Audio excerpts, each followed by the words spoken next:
good evening and welcome to this remade or postponed, you may say, CART 88 Championship Round 4 at Indianapolis and the Indianapolis 500. For those of you who did not watch the actual broadcast on the original date, there were trouble partly with ping and partly with the track itself. So for this event we are at a slightly different version of the circuit, and we've had round 3 at Milwaukee to go before it, but we are now at Indianapolis, so all is well.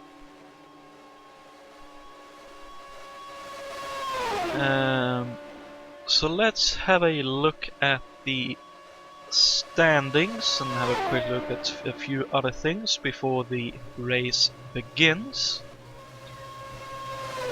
Let's see if I can find it in the list as well, because I have a lot of stuff going on. There we are. So the points after round 3 is that Grant Riddle is still in the lead of the championship. He was able to extend his lead to everyone, and he extended it to 12 points. And he now sits ahead of David Saber, who climbed from a joint 3rd to 2nd position. Alberto Ibanez with a pretty strong finish in the top 5 at Milwaukee, lies 3rd on 26 points. Alan Forster, our opening round winner, has struggled a little bit in the previous couple of rounds, especially at Milwaukee, where he, I think, finished outside the top 10, but I could be wrong. He is on 24 points. And David Yoon, who also struggled at Milwaukee, lies 5th on 23 points. I'm not entirely sure if we have some of the cars, because there are a few who can't make this event due to the put forward schedule. We are currently lacking a couple of cars.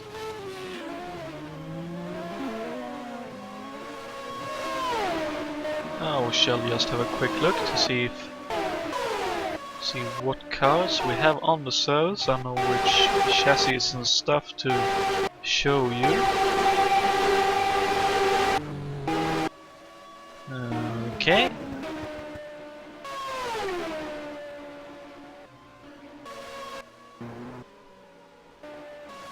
So let's have a look at the possible ones. We have, of course, the Buick, the engine that is, which is the Buick 3300 Indy V6, a 780 horsepower engine as per the Indy rules.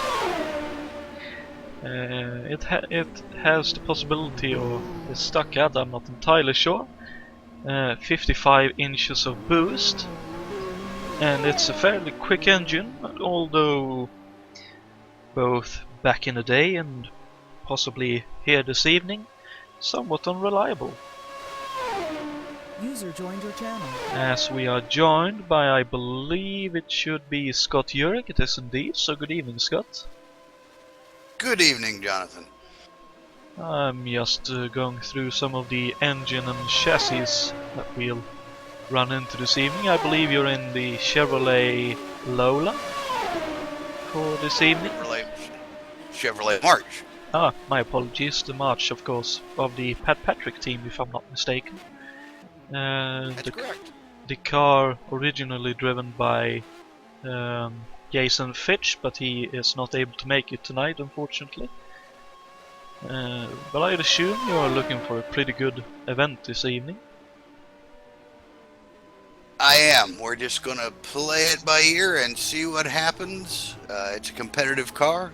The Penske's will be tough to beat, as will some of the Buick engine cars, but I hope to be just careful for the most part of the race and then turn the wick up for the end. That sounds like a fair plan, and hopefully what everyone has as a plan, more or less. Although I remember both of us sort of saying that ahead of Milwaukee, and that was probably the craziest oval race I've ever broadcasted. That's true. Yeah, this race, since it's not a regular car, I'm sort of counting on either bringing back the trophy or just steering wheel. Well, I suppose that's the good side of only doing this event, or only doing this and maybe a couple of more events during the year.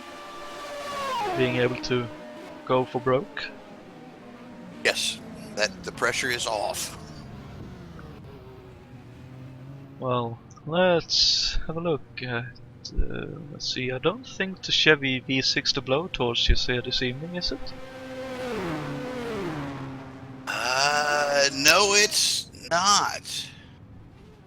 Francois Rimmond it had to pull out at the last minute, and I don't think anybody has grabbed that car. Which is somewhat understandable, considering it's somewhat down on power compared to the other cars. Not as bad as the Dale Coyne one, but still somewhat. It's pretty similar with the Buick power, but the March 86C chassis is just a little too long in the tooth to deal with the speed. So Well, that's something I was not aware of. In terms of I didn't remember what chassis was that engine was situated in. So let's see. Let's look at that was the. an AJ. That was. Go ahead. Go ahead. That was an AJ Foyt entry, Chevy V6, in an older chassis, trying to capitalize on the rules package for the Buick V6, but there wasn't near the development time in it, and the reliability was iffy at best. Yeah, there's sort of a reason it was nicknamed the blowtorch. It liked to blow up in flames. Yes, completely. But let's have a quick look at the results back then, as they were in real life, with the Indy 500 in 1988, an event which Rick Mears, driving one of the Penske's, won. And I believe Emerson Fittipaldi was driving the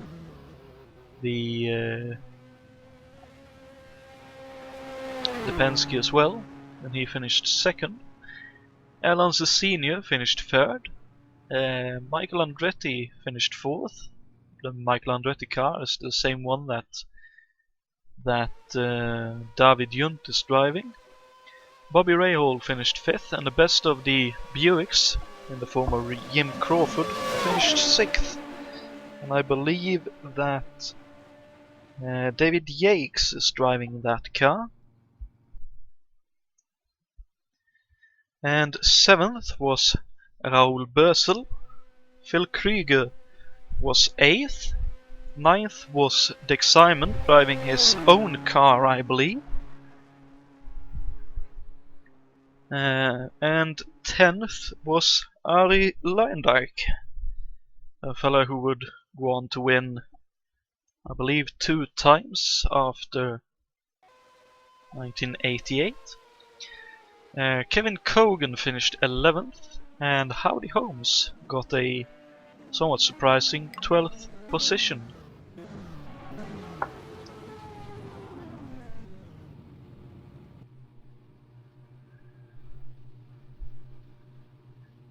And we'll also quickly go through the chassis and engines that you will see tonight. These would be somewhat wrong, since these were created for the original race, but there shouldn't be too many differences. So the Lola T8800 is the most common chassis, with 13 of them. March 88C with 9, Lola T8700 with 4, March 87C with 3, same amount as the Penske's. And originally there would have been one March 86C, the one of François Remen, but I do not believe we'll have. We actually have two March 86Cs in the server at the moment. So my apologies there. We'll have a couple of March 86Cs in this event. Though not with the Chevy V6/blowtorch engine behind the driver. And the engines, the most common one is the Cosworth, partly because it was somewhat easier to get your hands on, and partly I'd assume because it was somewhat cheaper to buy and maintain compared to the other engines. The Ilmore Chevy, or just a Chevrolet that we'll call it during the evening, has six entries. The Buick has 4, and I believe that will stay the same. The Judd has 2, the Porsches have 1, and we, as I said before, probably won't see the Chevy V6 this evening. But ahead of the race, we'll allow Jim Neighbors to sing a little song, so I'll stay silent for just a moment here and let Neighbors take it away.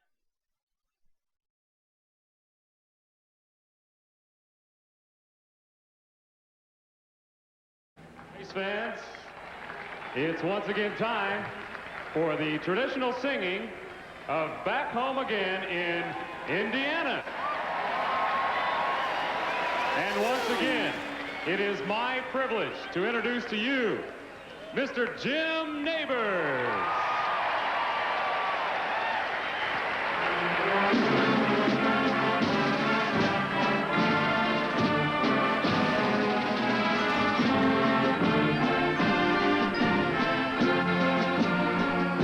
Back home again in Indiana, and it seems that I can see the gleaming candlelight still burning bright through the sycamores for me. The new moon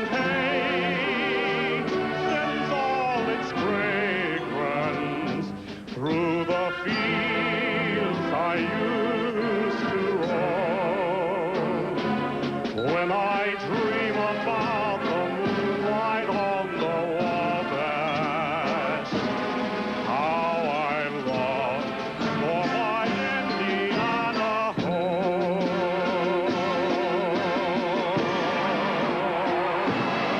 As the traditional balloons ascend into the air, thank you to Jim Neighbors.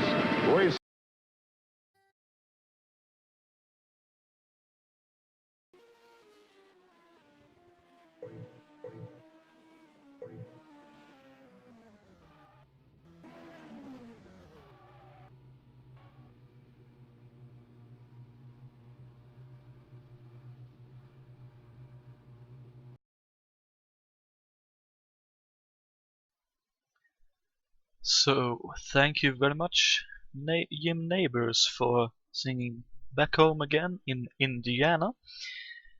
And we are about 4, maybe 5 minutes until the field will roll away for the start of this event.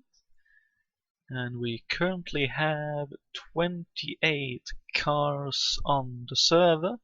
Hopefully 5 more will join up so we have a full grid. But either way. That is something we'll have to live with,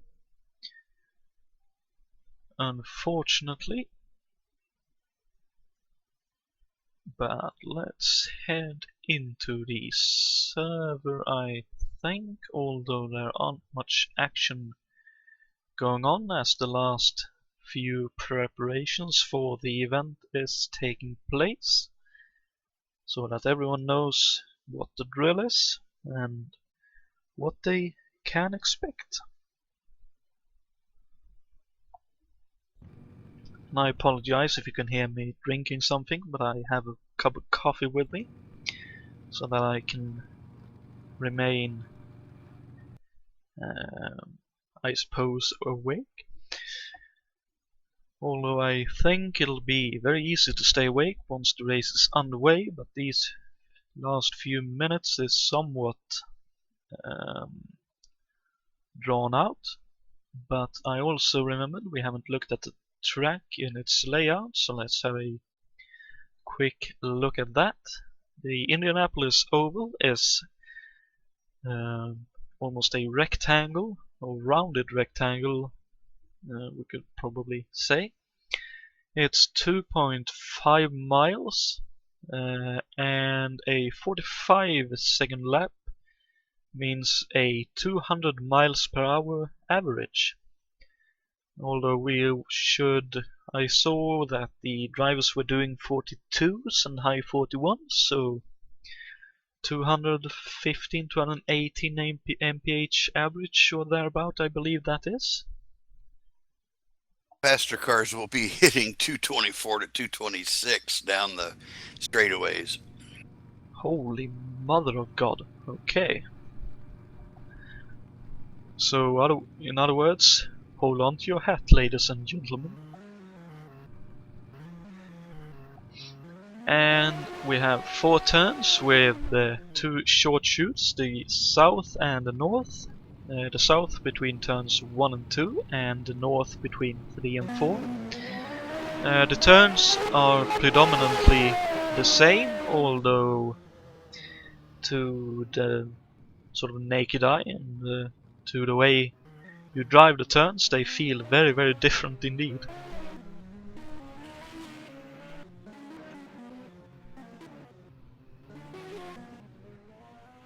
I couldn't quite explain to you how they can feel different, but somehow they do.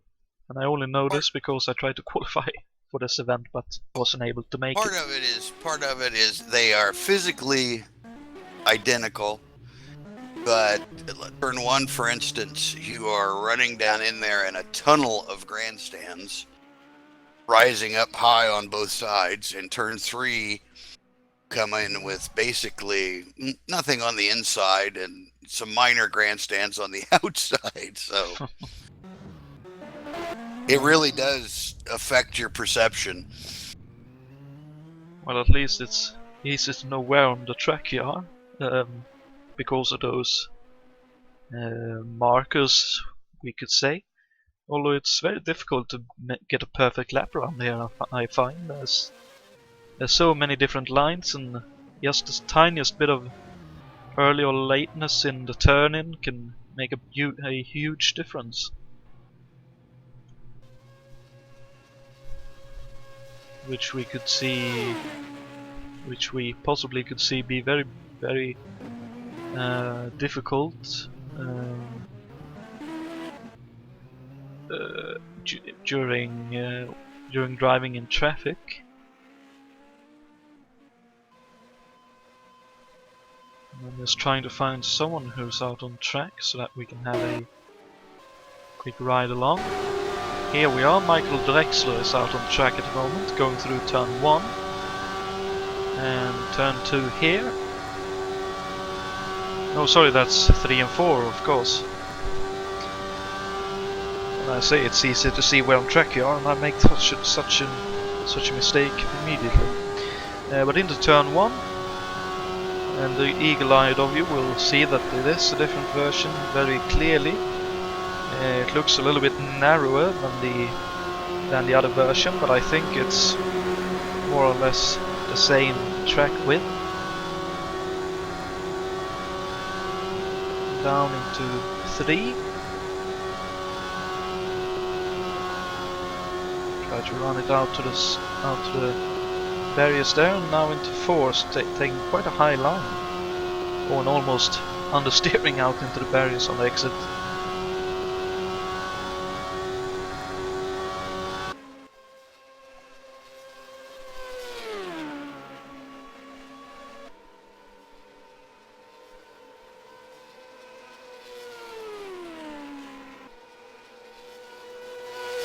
Jonathan, is it me or are we about 30 minutes early for a start?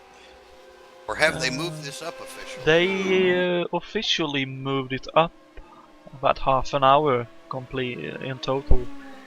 I'd assume it's for unforeseen difficulties, as we can see Michael Drexler having a bit of difficulty getting into the pit lane.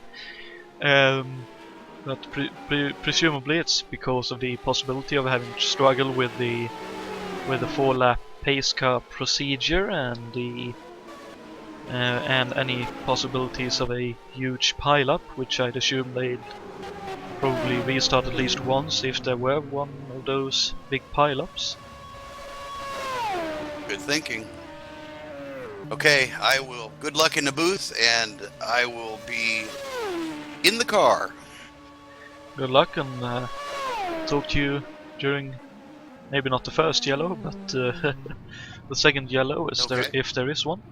But we'll see how it turns out. But anyway, good luck. I look forward to it. So do I.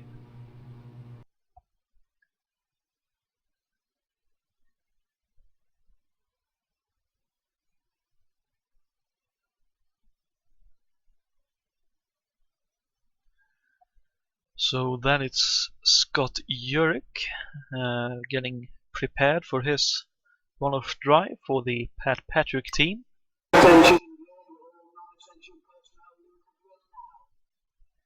As we jump into the race session, as we just wait for everyone to load in and line up. I believe we will still have the 3-wide starting procedure. Hopefully it'll work out perfectly fine with no issues. But we'll know soon enough. But just like it was in the qualifying, we have a all Penske front row with Michael Drexler on pole, Jari Brupacher in second and Ibanez third. David Yates lines up fourth in the first of the Buick powered cars. Alan Forster lines up fifth with Dana Schurer sixth.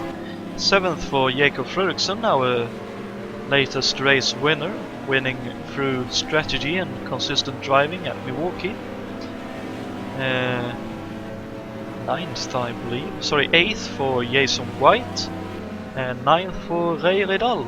10th is Peter Blom with Mavla Sina 11th, and Raul Jereb 12th. 13th for Grant Riddell, and 14th for Steve Parker, and 15th for Adam Hackman. 16th is the Porsche powered car of Juha Boss, the only, I believe, green colored car on the field. Richard Wilkes is 17th with Lavach 18th, 19th for Mikola, 20th for Bruno Chacon, and the third of the Buicks. Lee Simpson lines up 21st with Jan Kowalski 22nd, Matthew Hull 23rd with Greg Della Cella 24th, 25th for Matthew Hull, Chapman 27th, Waiter 28th, Marazzi 29th, Urick 30th. As I believe we are racing, so they simplified the starting procedure just a little bit here.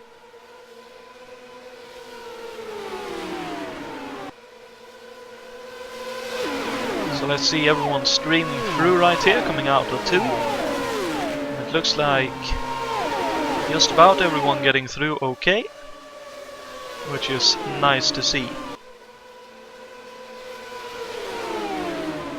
And we can see that Jari Brupasjö has jumped into the lead ahead of Mikael Drexler, with that looks like Dana Schurer third.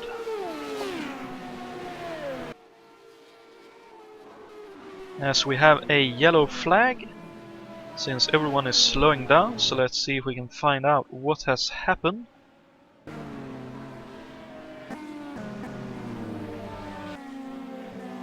Let's see, no one with damage yet. Oh, it's Raul Jareb. Let's see if we can possibly find out what happened.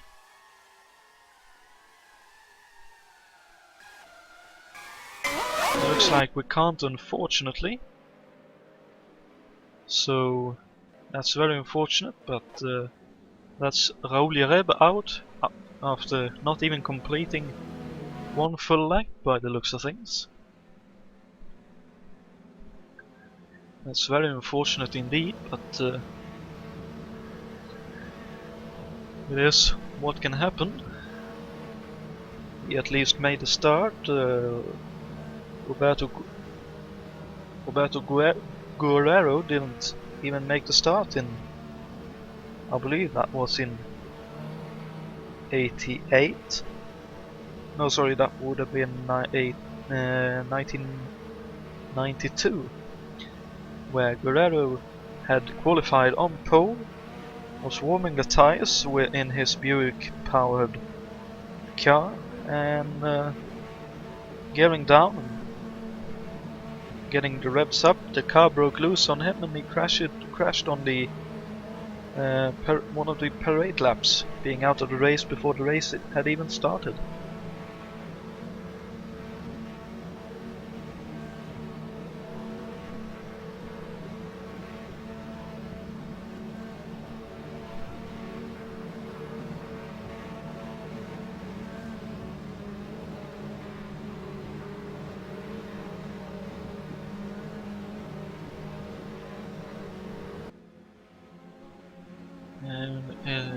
Let's have a quick rundown of at least the top 10, with Jari Brupasjö in the lead, Mikael Drexler second, third for Dana Schurer, fourth for Ibanez, so he's dropped one position, fifth for that looks like David Yates, and 6th for Alan Forster, 7th Fredriksson, 8th for Peter Blom, 9th for Jason White, and 10th for Ray Ridal.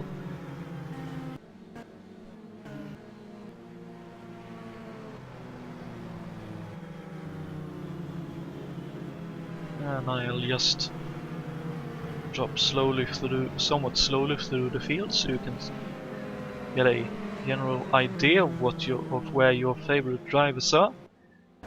As we can see that Scott Urick gained 2 positions with the retirement of Raul Jareb, so I think he'll be fairly happy with his start.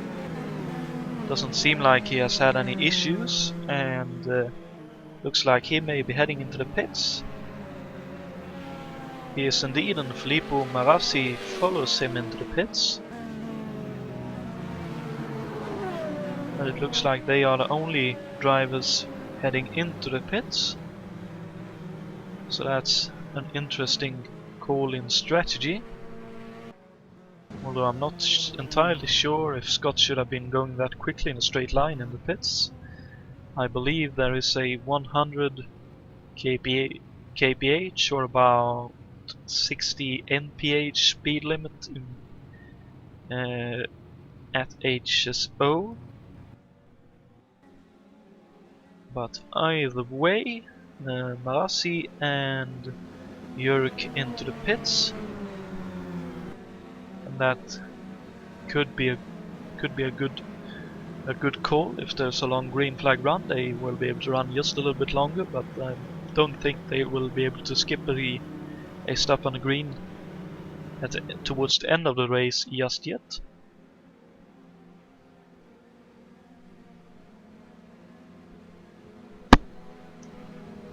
Apologies for hitting the mic there. So yeah, short, sharp run to begin the event, but unfortunately, a yellow has put a stop to the possible good battling that could have happened, but still I believe this should be the last yellow lap, and then we'll be going back to green. But unfortunately, as is the case with oval racing, yellow breeds yellow, so it is possible that we'll have another yellow fairly shortly.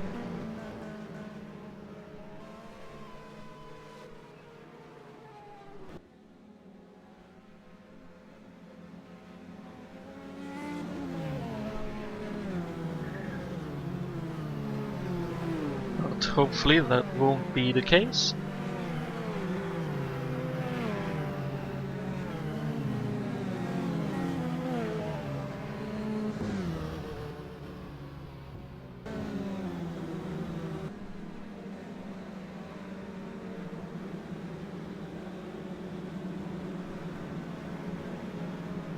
And the rule here is like with when they first implemented these pit lane roads, as I like to call them, the apron to the inside of the track, inside of the grass, that the drivers does not need to run on them heading into the pits, but we are going back to green.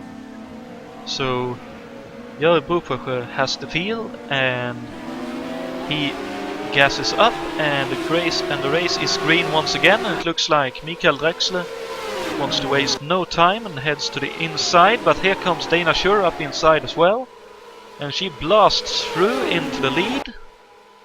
Oh, and a big loose moment for Ibanez down in 4th.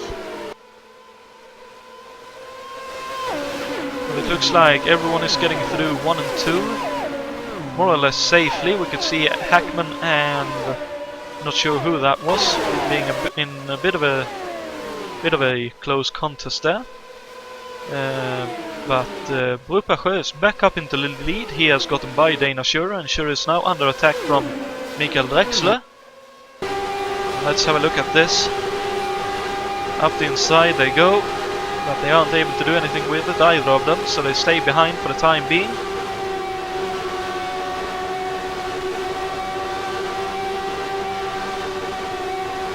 So everyone is maybe a bit revved up here with the yellow coming so soon. They would probably have hoped for a bit of a green flag run, but it looks like Dana was happy to sit behind Brupacher here and save a bit of fuel. She had a run on, but she backed out of it. And we can see that she takes a bit of a wider line to get the downforce to her front wing.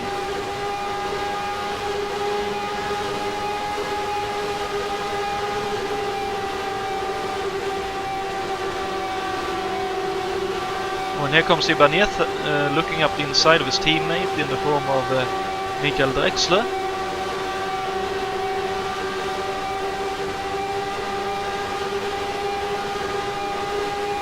You can see a bit of snaking going on to try and break the draft.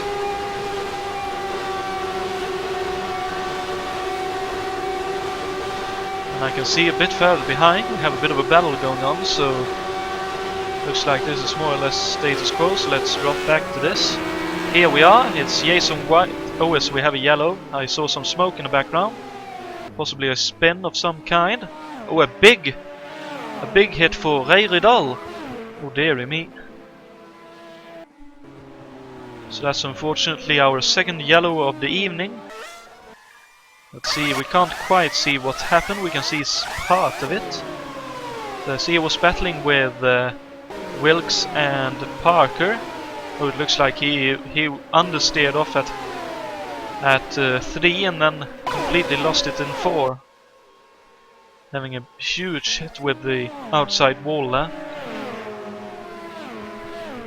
So that's very unfortunate indeed, and we can see someone else in the pits here. It's Greg De La Cella in the pits. I wonder if that's for damage or if it's a call for strategy. Just have a quick quick look and see. It looks like he had a lost rear wing, possibly.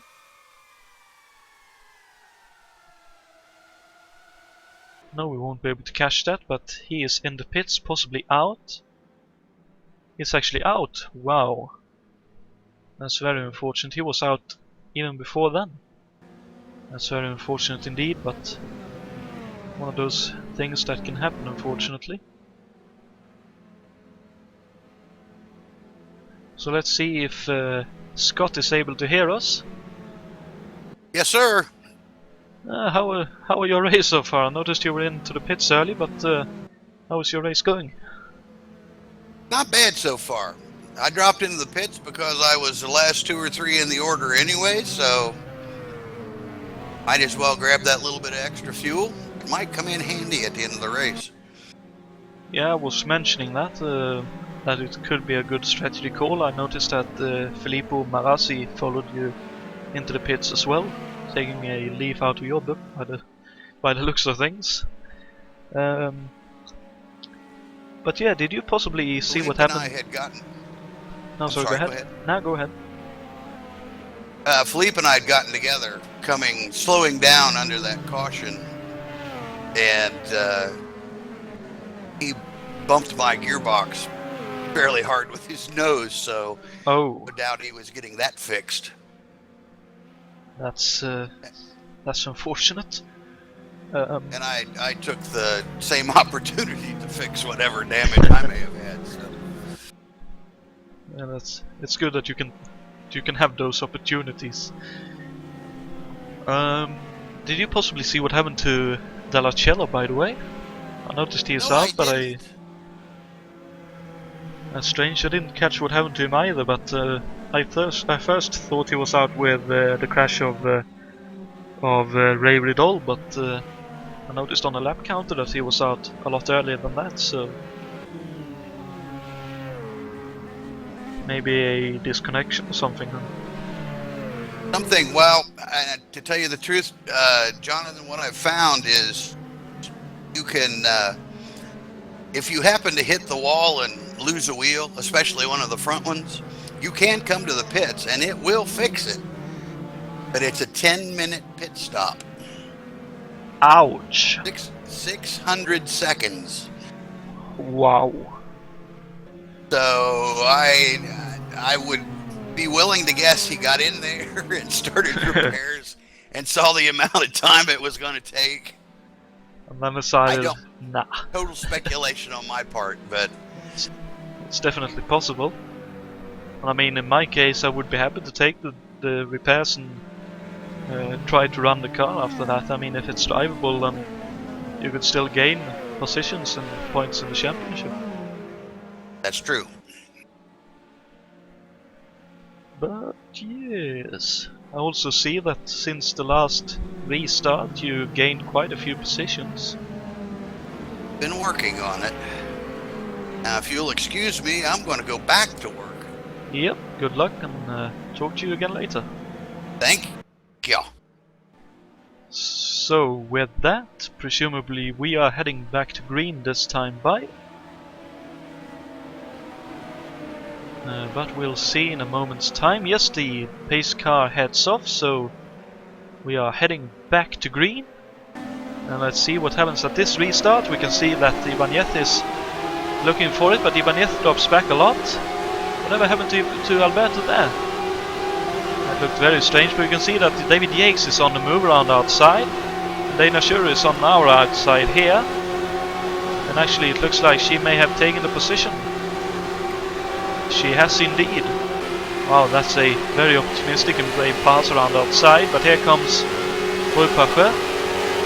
That will be a quick, easy job, and here comes David Yates as well, slipping past up the inside and up into second position, although he drifts out, and that's all Dana Shura needs to retake that position.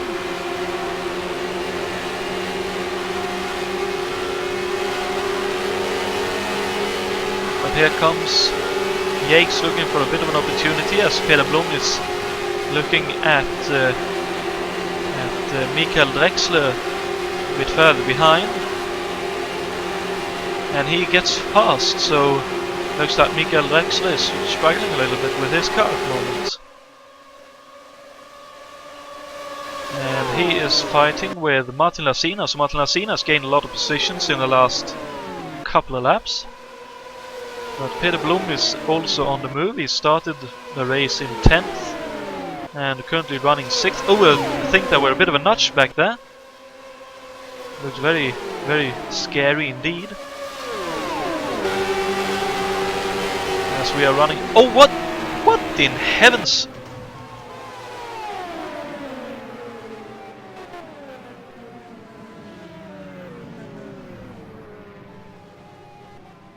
Whatever happened there? But this will clearly bring out a yellow. Wow, we was able to keep the car running. Let's see if we can find out what happened. Presumably got air under the car, but I can't understand why that would have happened. So let's see if we can get it on the slow-mo here. He's right up behind Peter Blom. Oh, he hits Peter Blom up the... He just nudges Peter Blom, and that's enough to unsettle his car, and it flings air under his car, and he is up into the air. That's very unfortunate, as Mikael Drexler heads towards the pits, I'd assume. He must have some pretty hefty damage to his car. Oh, he's only on the back straight. He will lose at least the lap just getting back to the pits. As Jari Brupacher is in the pits as well. No, sorry, that's Alberto Ibanez. Or is Alberto out? Wow. Yep, Alberto is out, so Mikael Drexler is taking the safe route on the inside of the track. But yeah, that was a very strange incident, I must say. That looked somewhat off.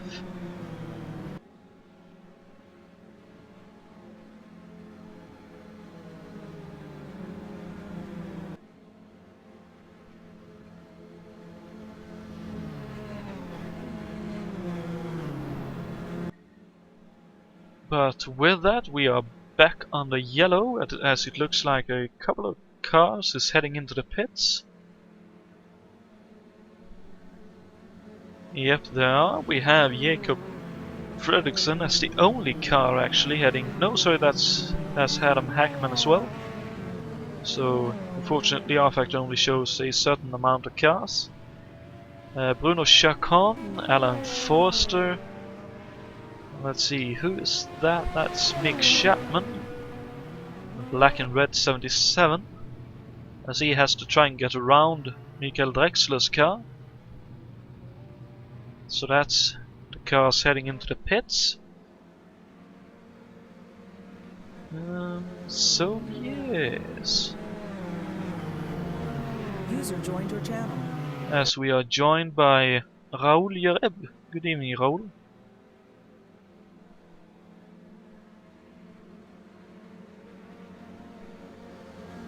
Unfortunately, we can't hear Raoul at the moment.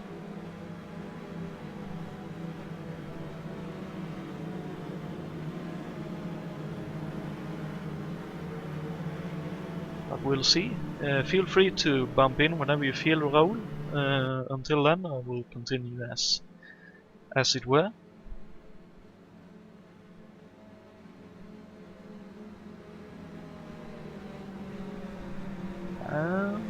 But yeah, another short hot run. I think we got 2, maybe 3 laps out of that run. As another car heads into the pits. I believe that is Steve Parker, but I could be wrong.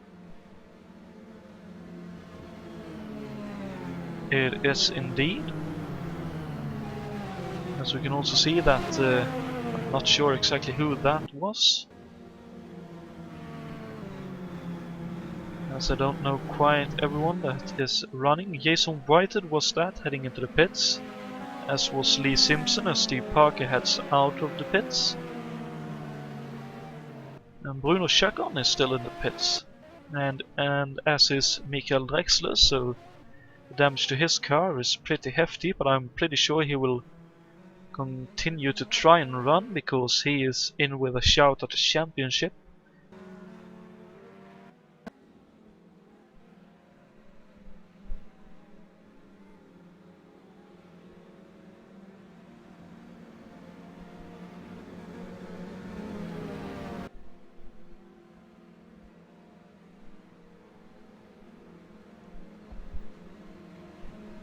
But looking at how it's been so far, we can probably assume that there will be yellows up until lap 50 to maybe 17, then the field will have thinned out just a little bit, maybe, and we will have a bit more of a chance to have longer and clean runs.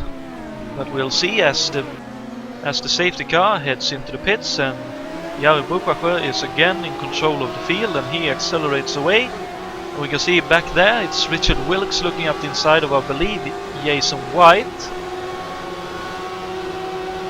It is indeed, and Grant Ridal is in there as well. Richard Wilkes gains the position.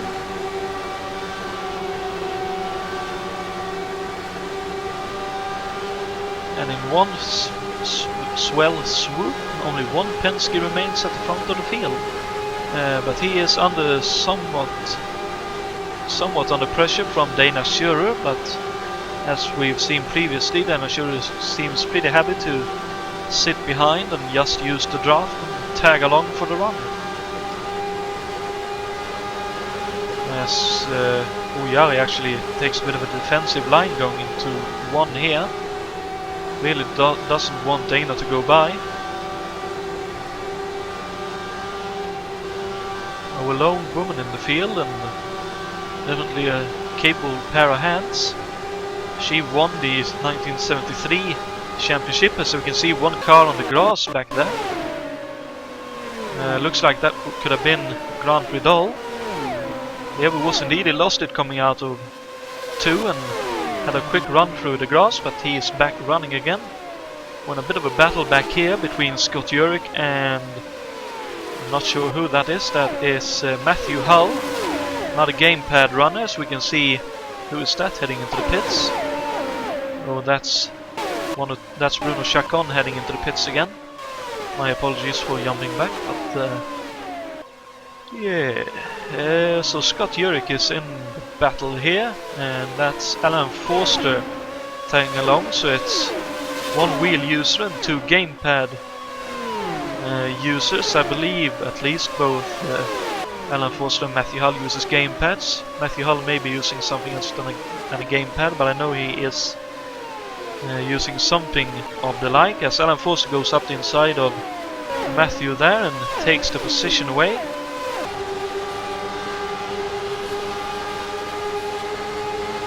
Let's see if we tag along with Scott Urick for the moment. He is running fairly quick laps and looking for an opportunity, as I believe that is Raoul making some kind of noises, but we're still not able to hear exactly what you're saying, Raoul, I'm afraid. As Scott Urick goes up the inside of that car and quickly dispenses of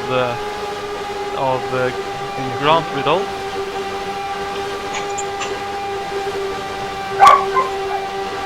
I believe we are now hearing Raoul. Good evening, Raoul. Can you hear me? Yep, now we can hear you. I'll just up the volume a little bit, maybe like that. Hello, hello. Yep, that's almost good. Let's try that.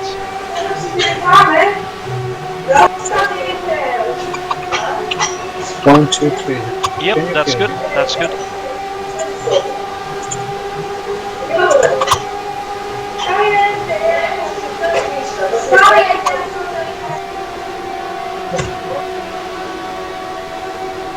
Okay, so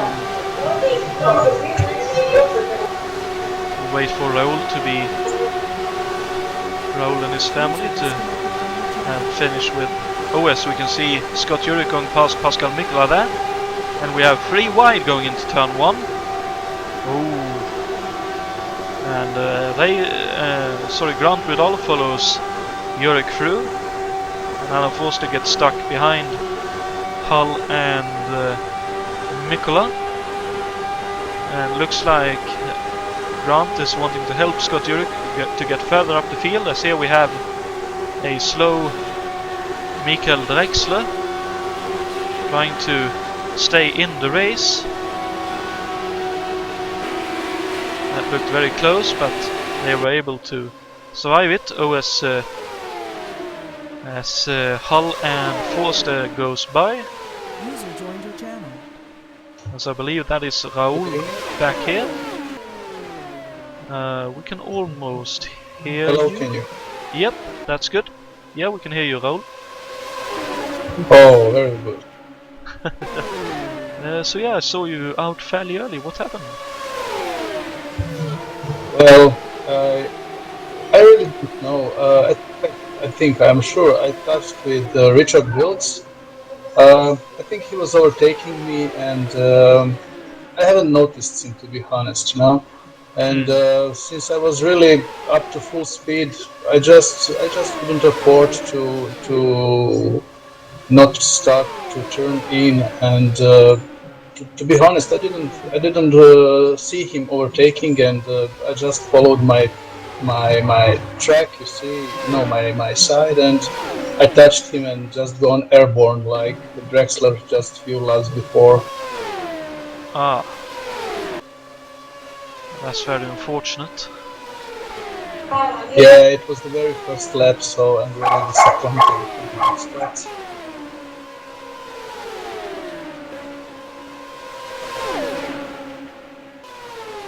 But yeah, maybe you'll be joining me for a bit of commentary, for the time being at least.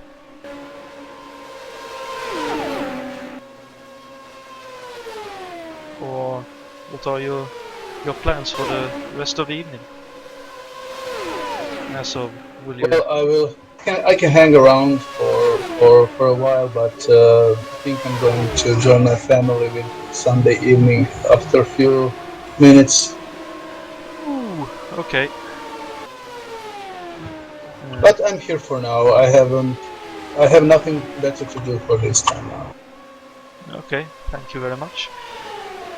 As we could just see, Pascal Mikola had a big moment coming through 3. He got loose, but we can see, I saw just behind Steve Parker practically pushing Jakob Fredriksson down the front stretch, and they have Jan Kowalski for company. So it's not entirely surprising that the field is spread out into groups. That's one of the effects of Indianapolis. As Steve looks up the inside.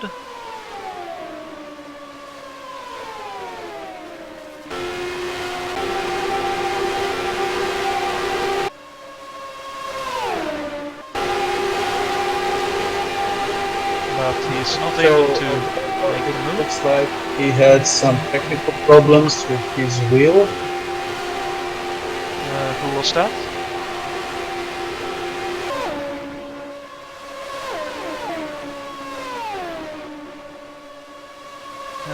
Who was that having technical issues? Alberto, I'm reading on the forum. He had some pedals problem, and it looks like his brake stuck or something like that. So it seems that it was a clear, sheer technical problem for him. That's very, very unfortunate. Because he was clearly in with a shot at winning this event, driving the Penske and being very quick.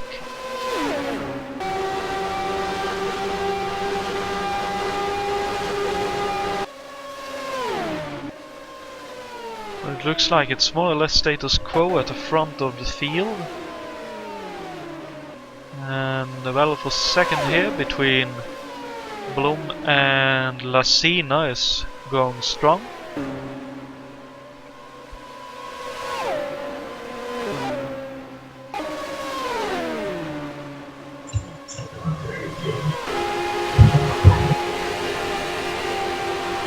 With Lassina ahead of Bloom for the time being. Oh, and a bit of a connection for Martin there. You can see that Peter was frightened by that. He slowed down quite a bit and jumped to the inside as well as he could. You can see Jason White actually in, I believe, 7th, possibly 8th position here, so he's having a very good event, and I'm fairly sure he will want to have a good event. He struggled a little bit at Milwaukee, but he definitely wants a good event here, with this being an event in remembrance as well of Bob Wilson. The official, during the qualifying we did a memorial lap for Bob, and Richard Coxon, who was driving the his car. Oh, as Jason White goes up the inside of both Lassina and Bloom right there. Oh, as he has to. Oh, dearie me! Oh no! As he has to. Unfortunately, I'm having a big delay on YouTube, which I'm following, so I can't see what's happening at the moment. Okay. Well, it looks like, unfortunately, Filippo Marassi is out from no fault of his own. It was just one of those things. He and see, I can't see. Mick Chapman was being lapped by Jason White, and Jason White was right behind him, had to jump to the inside. But there was Martin Lassina. Martin Lassina wasn't prepared for that. He hit Jason White up the rear, and Jason White hit Filippo Marassi, and Marassi had wheel-to-wheel contact, went up into the air, into the catch fencing, and up into the air, just like Michael Drexler and yourself, Raoul, and he unfortunately lost at least one of his rear wheels, possibly both. Looks like he only but he lost one of his rear wheels, and presumably the engine took a big hit, and that's all she wrote, unfortunately.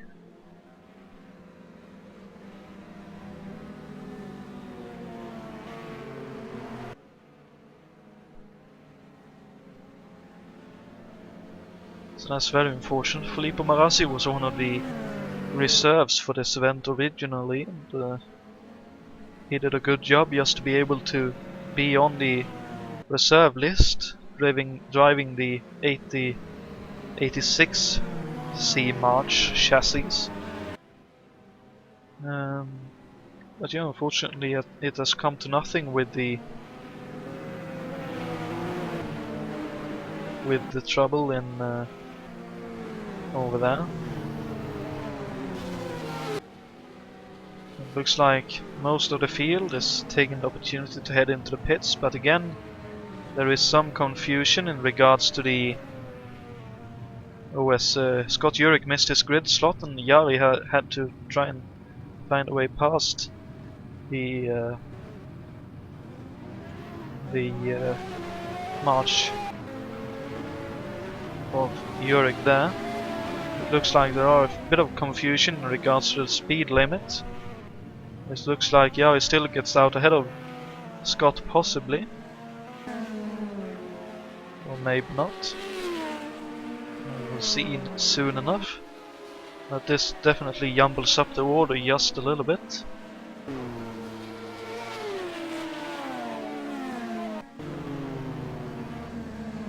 Looks like Dana Schurer is the biggest gainer out of those choosing to pit that time by.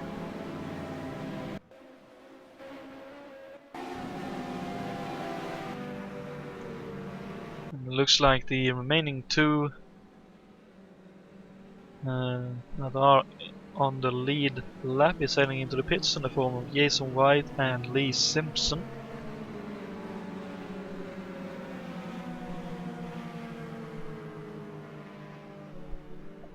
So maybe they didn't want to take the risk of being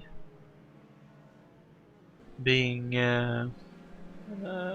black flagged for pitting under yellow, or while the pits were closed. But anyway, Scott, how is your race going now with 34 laps in the book? Not too bad, not too bad. I apologize to Yari.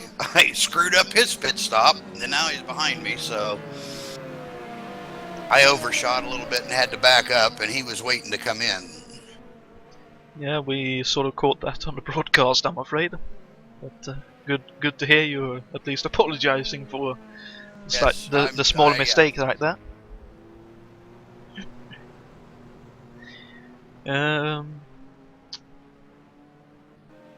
And yeah, some crazy stuff going on. I don't know if you saw the most recent incident, maybe the aftermath, with Filippo Marassi up towards was that him up in the catch fence? Yeah, it was.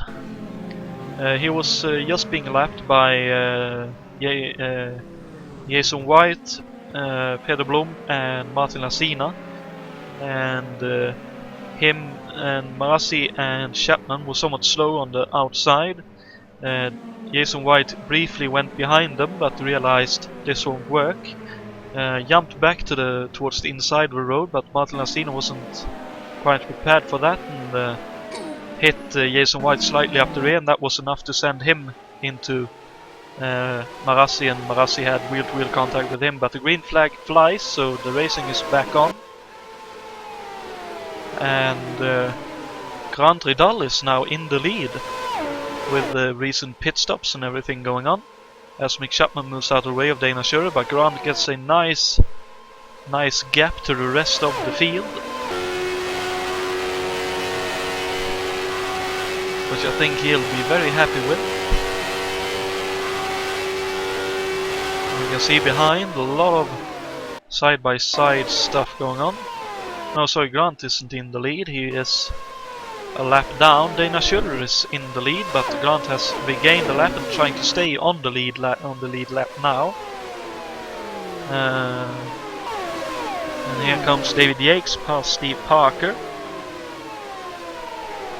And third in the queue is Alan Forster, trying to find his way past the stricken Penske of Michael Drexler, as David Yates is struggling with Steve Parker as well. Oh, looks like Drexler's car is somewhat better handling now, but the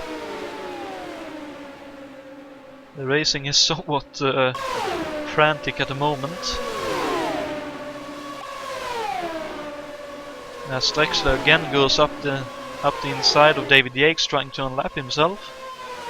And Forster having a loose moment down the inside behind Steve Parker. You can also see that Peder Blom is in this, as is that's Jakob Fredriksson. I don't know if he is in this little fight here.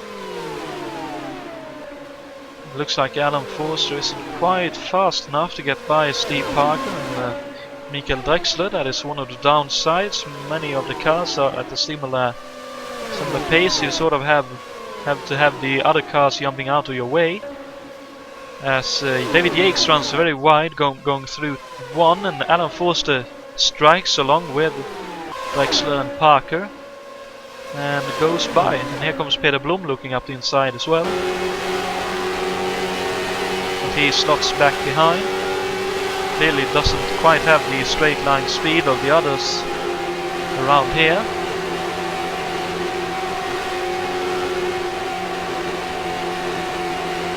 I assume Alan Forster will be getting somewhat frustrated sitting behind Parker and Drexler.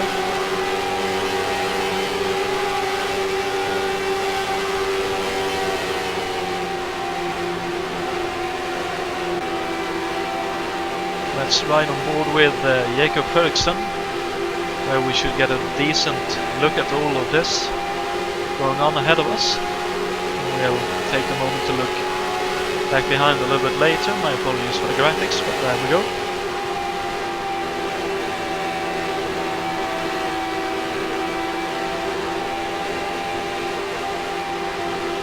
And I just heard that Greg de la Cella was disconnected.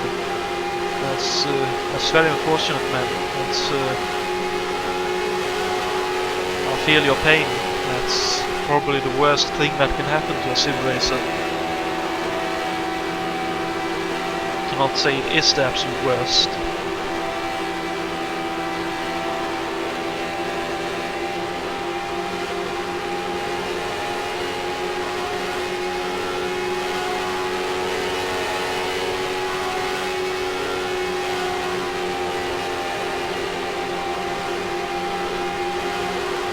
Looks like Alain Forsres. No, he's still behind Parker and Drexler, but they are pulling away from Jakes, Blom and Fredriksson.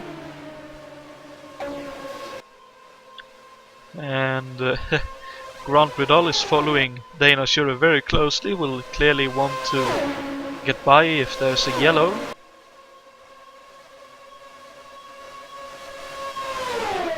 Fairly sure he will be able to find some kind of way to stay in this. Alain Foster still can't find a way past Steve Parker. So Steve, while being a lap down, still has some pretty good pace, especially in the slipstream of that Penske. Let's see, we have Jari Burpasjö in, I believe, 6th. And 7th for Richard Wilkes. So Wilkes has done a good job to get up the field. Just a little bit here. And alone in 9th. Sorry, 8th actually. Is Scott Urick. So he gained a good few positions during that pit stop. 9th for Pascal Mikkola and Martin Lassina. 10th. And they are in a very close battle indeed right here.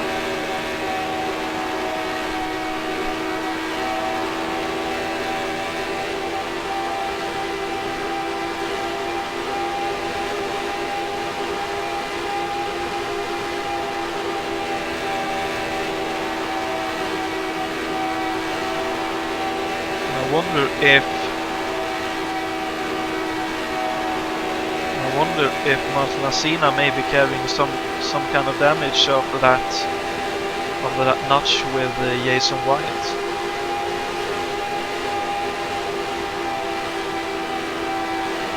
Oh, but he should have a run right here. Okay, maybe not.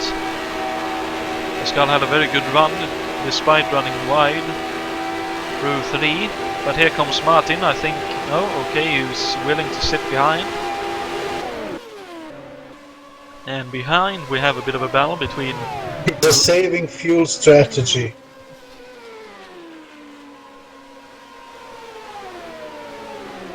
Okay. That is a very fair strategy to have. Lavach, Kowalski and White is in a bit of a tussle here. I'm fairly sure Jason White will have some kind of at least minor damage that he's carrying after that incident with Marassi. But he has the Buick, and here he comes, completely swoops past down the straight, so he definitely has a straight line pace. That was a very easy pass for him, or 2 passes one should possibly say. And here he comes past Lassina and Mikkola down the back straight. Oh, and Lassina tries to dart out and make use of the drop, but I don't think he was able to make use of that. No, he's still sitting behind.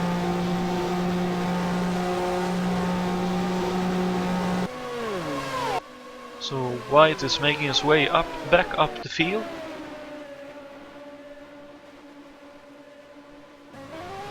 Let's see, Hackman is still on the lead lap, as is Lee Simpson. Juha Boss is still on the lead lap, as is Jason Whited. But then we have Grand Ridal in the middle of this now, so he has made some kind of mistake. No, actually they've been caught, because that's Dana Schurer sitting behind Alan Forster, so both Ridal, so they have been caught by these guys, and Grand Ridal is now running on the lead lap. Final car on the lead lap as well, so he will surely want to try and stay ahead of the leaders and get back to the back of the field if a yellow were to come out.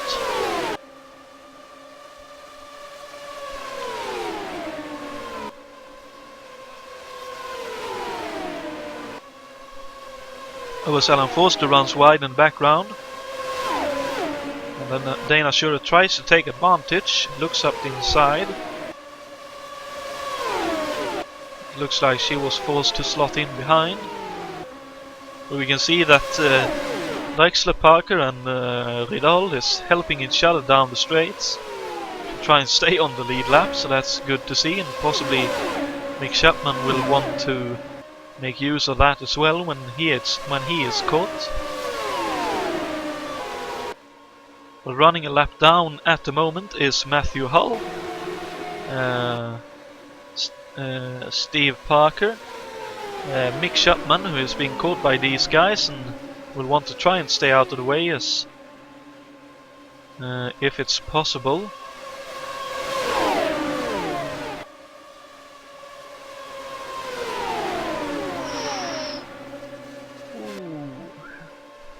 Okay, so everyone gets through one okay. Bruno Chacon is running a few laps down, as is Michael Drexler.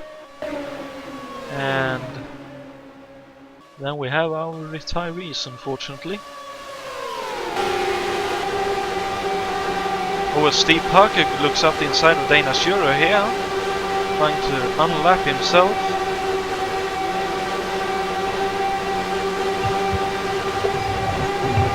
So I'd like to interrupt you for a second. There is oh boy, Pascal just lost his car, but there was really great battle between him and Martin Lassina and Petr Hlavak. They were driving few centimeters from each other all the way through few laps, one behind another.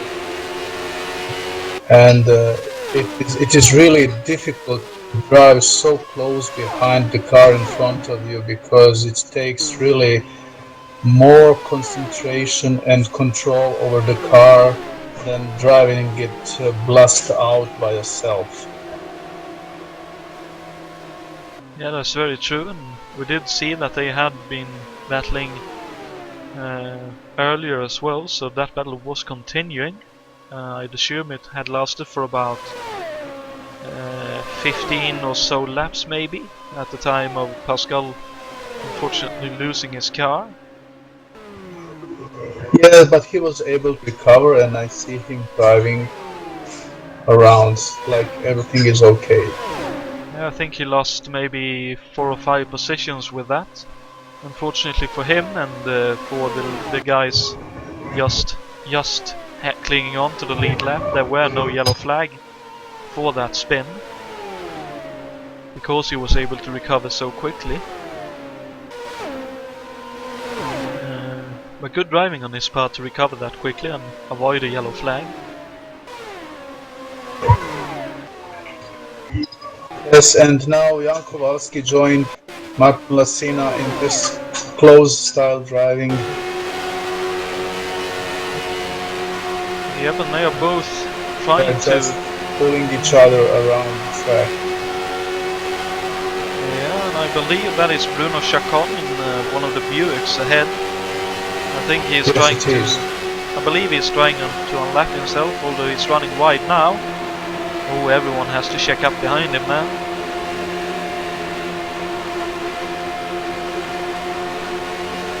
He of course has to speed down the straight, but it would seem he's somewhat, as he backs out of it and lets these guys pass, as they are clearly quicker, and he is a couple of laps down already. So that's nice, a nice sporting move from Bruno there.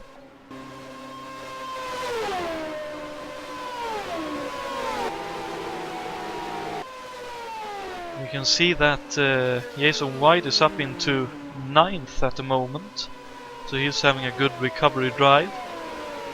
And he is catching up to Scott Urick, so this could be an interesting battle to watch.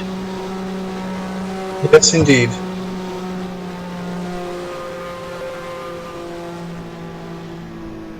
Oh, yes, I believe we have a yellow. Yep, the revs Yes. drop. Jakob Fredriksson is out, Oh no. and Richard Bloom. Oh no, they must have come together then.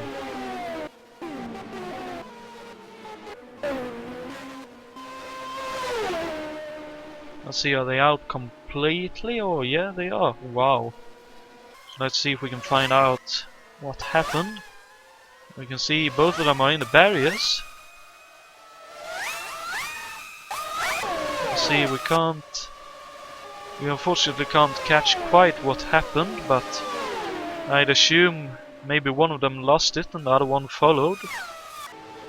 Let's see, let's see if we can find out who was ahead. Looks like Peter Blom may have lost it first, and then Jakob Fredriksson lost it after Peter Blom did. That is a very unfortunate situation, and because the yellow comes now, Grant Vidal and Steve Parker doesn't get a lap back, but instead has to stay behind the safety car and the leader.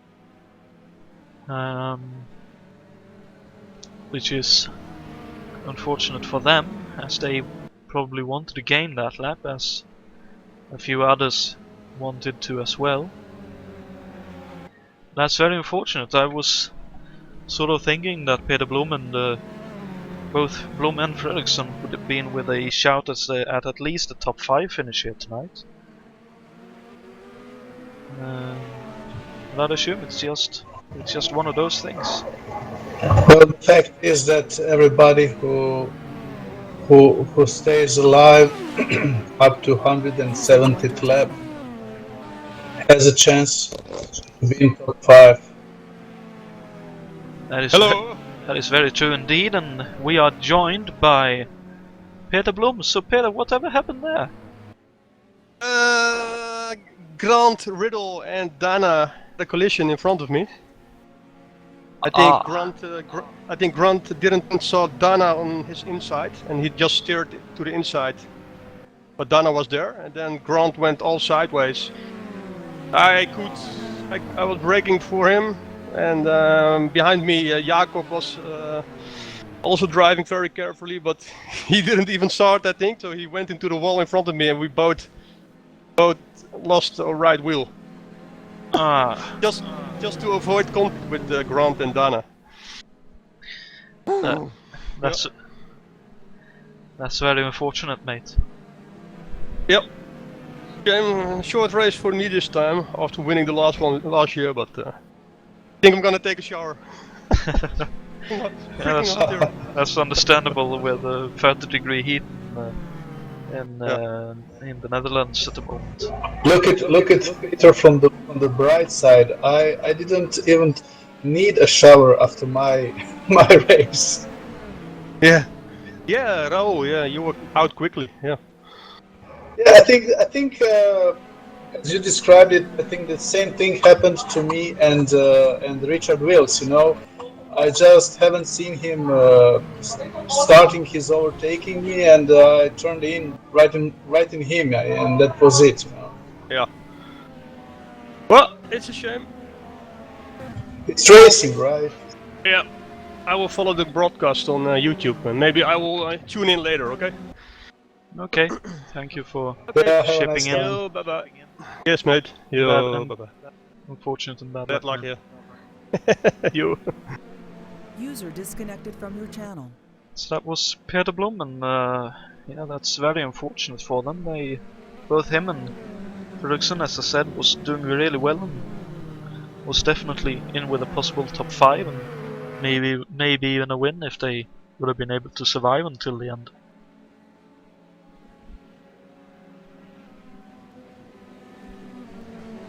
So now is the question if Dana and Grant had some kind of contact, if their cars are damaged or not.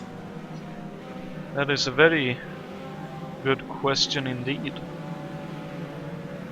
Let's see, Grant is quite far down the grid now, so I'd assume he fixed damage. But I don't think Dana would have done so, because she is still in 3rd position. Yeah, but I think Grant is lapped down, so it could be that two of them didn't even race for position. It was maybe just like overtaking, overlapping. Yeah, I mean, they were trying to hold on to the lead lap, so they were somewhat racing with the other cars, but yeah, it's just one of those things yet again. It's one of those, if someone has a crash right in front of you, there's not much you can do to try and avoid it.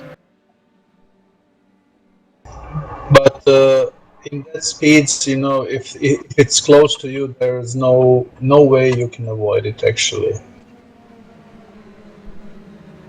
Well, they were close to avoiding the Schurer Vidal situation, but unfortunately they ran out of real estate, as they say, and found a wall, both of them. Yeah, and there is a big chance that if you manage to avoid it, that the car behind you is not going to be able to avoid them and collect you, to crash into you because you were making some maneuvers he wasn't expected. Indeed, that's what happened between Blom and White earlier in the race, with when Marassi ended up out of the race, because White was avoiding Marassi's rear end, and Blom wasn't quite Lacina was behind, wasn't quite prepared for that. But the pace car heads into the pits, and we are now back to green flag racing.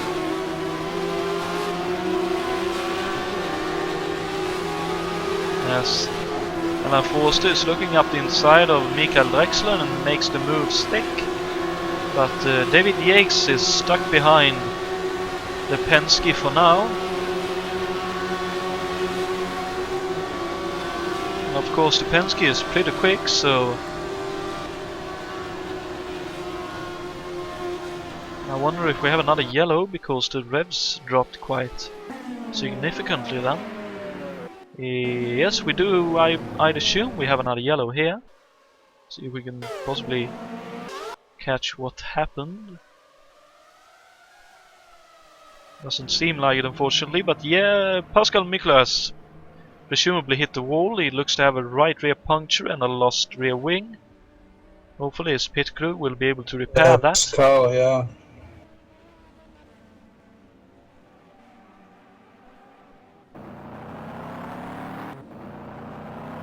Yep, that's definitely at least a puncture. The way his car just sort of... Yep, the way his car tips right like that, that's either a puncture... Yeah, that's a puncture.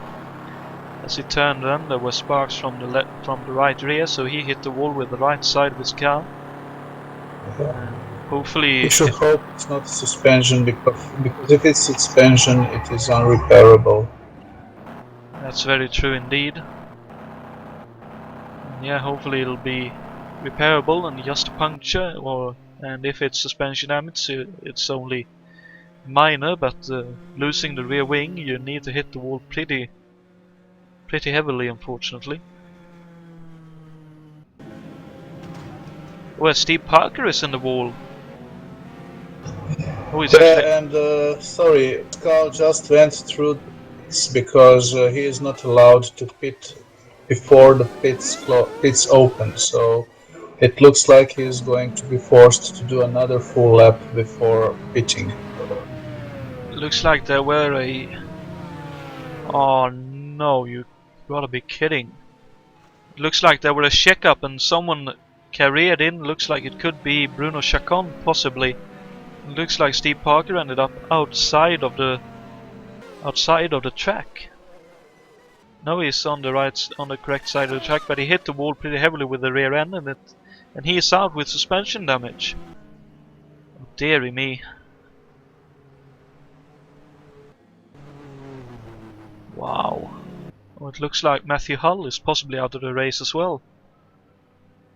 So yeah, we've lost another few cars. Bruno Chacon is crippling around the track. It seems like he's also having some kind of suspension problem. Let's see, yeah, it looks like he has no front wing, so he was the car that was catching up to the field and wasn't quite prepared for them to slow going into 3. It looks like his front left wheel is in the air, but I'm not sure. That's very unfortunate, especially for Steve Parker, because he was doing a good job considering he's in one of the slower cars in the field. But he was keeping on the lead lap or on only a lap down, maybe I should say, for a long time, but unfortunately that's the end of his... He's in the pits now. That's unfortunately the end of his race, and as you say, Mikola in the pits, and Bruno Chacon looks to be heading for the pits as well, running on the extra road on the inside of the racing surface. Yep, Bruno Chacon heads into the pits. Hopefully for him, his crew will be able to repair his car.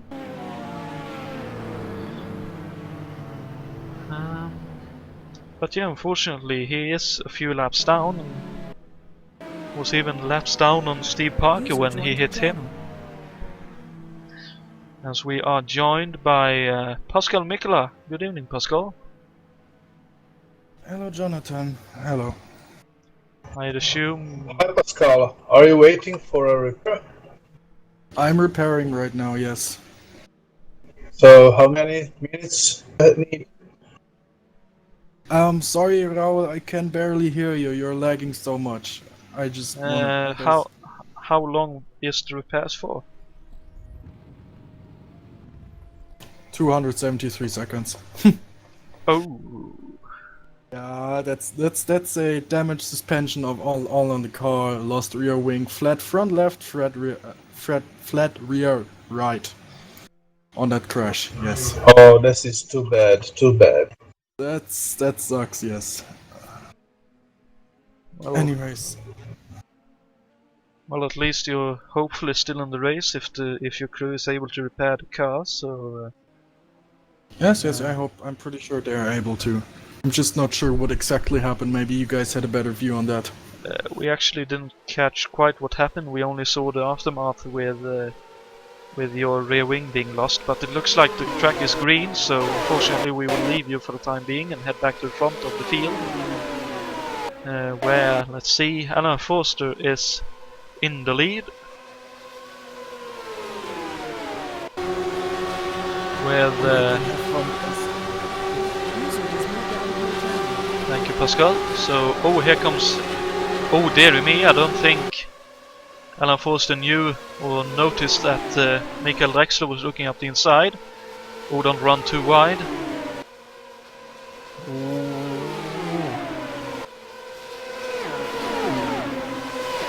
Looks like David Yates will lose out here. He was on the outside of Michael Drexler and was forced wide. And here comes Jari Brupacher up into second position, looking to get by Dana Schure, but Schure is running the high line and keeping herself on the outside for the time being. And still there.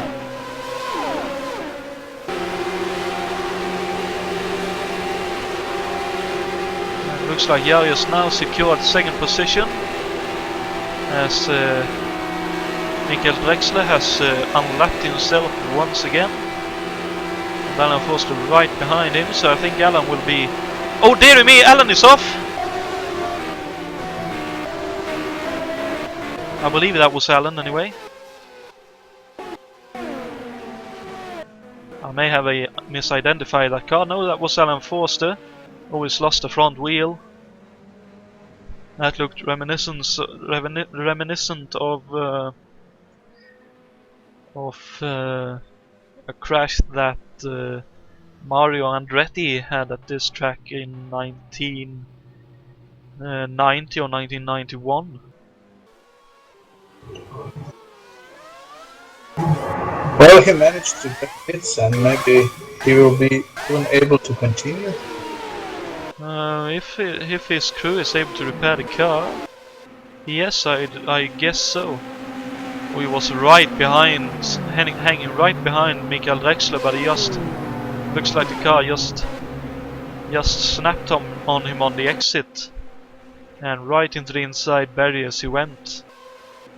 Almost more reminiscence of a crash that Kevin Cogan had at Indianapolis in '89. I believe it was '89 anyway, when he hit the inside barriers very hard in that very area, which prompted changes to the inside barriers the following year. But Forster is sitting in the pits getting the car repaired, but he will lose several laps unfortunately. We can see that. Pascal is out on track again, so it seems like he managed to repair his car. And he is somewhat lucky that the yellow came out first for him and now here, because I don't think he lost more than 2, maybe 3 laps with that. Yes, and I can see Alan Forster left the game, so it seems like his car was beyond repairable. And that's really unfortunate. He was doing a really good job. Yes, now we are already down 19 drivers in the race. Well, I believe in the 73 race in 2015 we had 13 finishers with those cars that year. And I believe we had possibly 15 in 2016 with the 1973 USAC mod. Well, I don't remember. I remember I managed to finish last year. I think I was in top 10 even. Okay. Well, it's enough to know that you finished in the top 10. Yeah, 10 drivers finished the race, that's for sure. Probably a few more as well. I also with my small little eye spot Scott Urick in 5th. So I'd assume your race is going pretty well. I think so. These guys up front are awful tough. I'm just not willing to turn it up yet. Well, been working on Richard Wilkes for what seems like 100 laps already, but we haven't gone that far. I think possibly 20 laps you've been working on him. In actual laps. Yes, he's tough. As most of the guys still left in the race are. It's just a question, and I'd assume, of hanging on and stay out of trouble if possible. Yes. Because as we saw, even a race winner can be caught out by the slightest miscalculation in the form of Alan Forster just now. This is true. And I don't know what happened. I saw him hit the wall. It was awfully hard on the inside. It looks like he was sitting right under the gearbox of Michael Drexler coming off turn 4, and with the lack of downforce he turned the wheel maybe a bit too much, and unfortunately the car snapped on him when they came to the exit. And he wasn't able to correct it in time.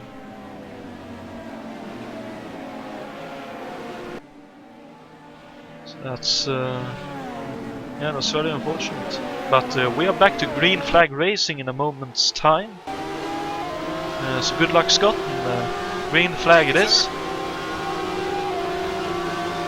Dana directly heads for the outside into 1. And we can see Scott looking at Richard Wilkes further behind there. But Jari trying to hold on to the lead here. Not sure. No, he wasn't able to do so. Dana Schurer went around outside to take the lead of the race. But here comes Jari up the inside.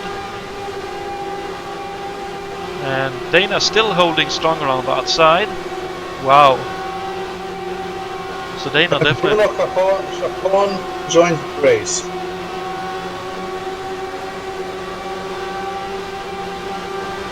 Okay, thank you, Raul. As here comes Jari again, up past Dana Shuren. I think he will have the position. Oh, as we can see, right behind there, Scott Urick is up the inside, Richard Wilkes. Oh, Urick has a big moment, he was able to save it. But he has to take to the... Oh, whoa. Oof. Deary me, Scott. Heaven on earth. Came out right in front of Jason White and Peter Lavach, I believe that is. It is indeed. That was a very close call. Luckily, both of them were able to avoid him, and all of them is still in the race. But wow, that was way closer than I think any of them wanted.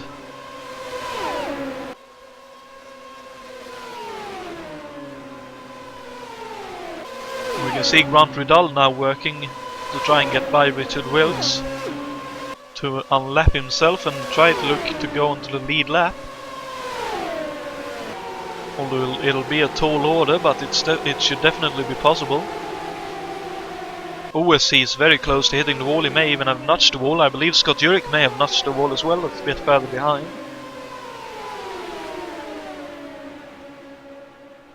T2 is now working to get up the field again. As he is looking up. Oh, it's 3 wide going into 1.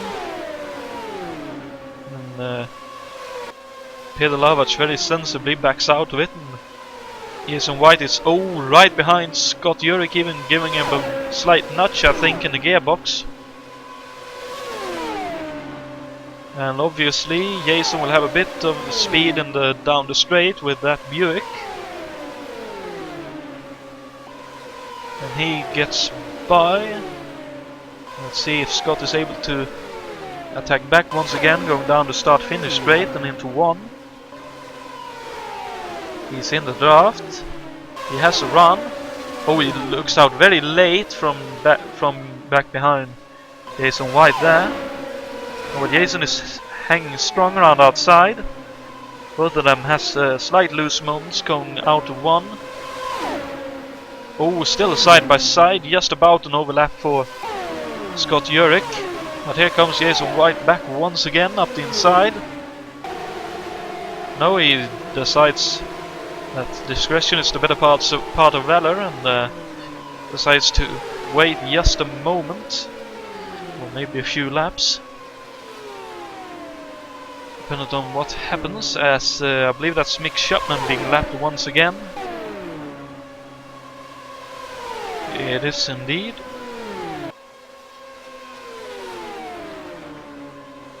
Oh, Scott Urick has lost out. He's back behind Peter Lavach here.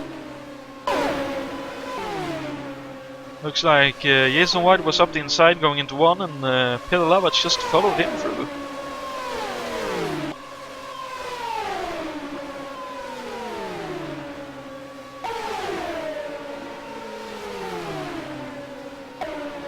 Oh, Jason White runs very wide, trying to lap Mick Chapman, and Scott Urick takes the chance to look up the inside, going down the front straight. Oh, a bit of a late closing of the door there, by the looks of things. Though I could, of course, have seen that wrong. That looked very close to a wall contact for White and Urick. So gloves off at the time for the time being here.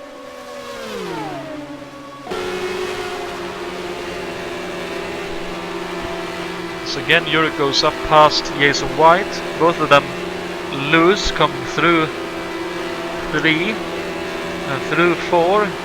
Jason is very loose coming off the turn, but here he goes up the inside. And he retakes the position once again as Peter Lavach follows him through yet again to go by Scott Urick. So yeah, gloves off, and all is fair in love and war by the looks of things, because position changes galore. Now it's looking for a slight opportunity going into 3, but nothing gained there.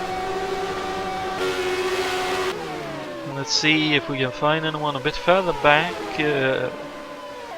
That looks like, my apologies, there we go. Adam Hackman just outside the top 10, doing a good job there.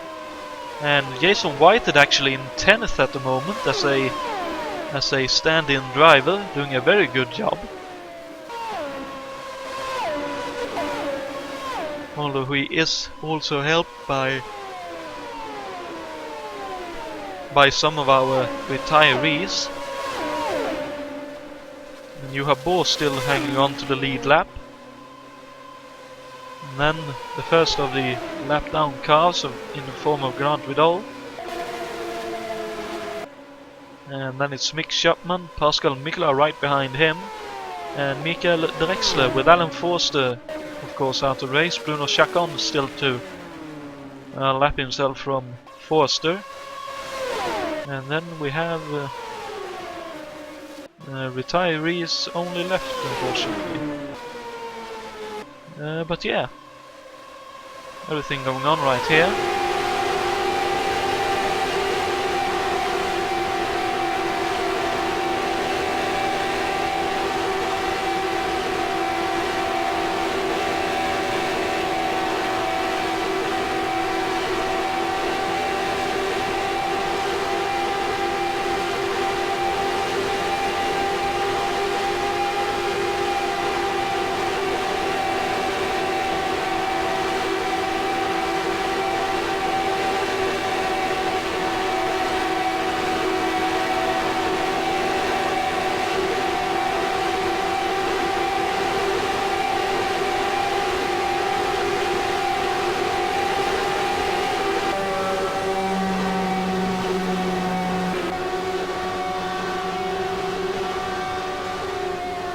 But it looks like the closest. Oh, we have a yellow, so let's see what could possibly have happened. Oh, it's Jason Whitehead! No! No, you got to be kidding. He was doing such a good job as well. Unfortunately, we have no way of knowing exactly what happened, but it looks like it is coming through. Oh, we have someone else. It's Mick Chapman on the inside of the road as well. So maybe Jason Whitehead went to lap Mick Chapman in 2 and it came off bad.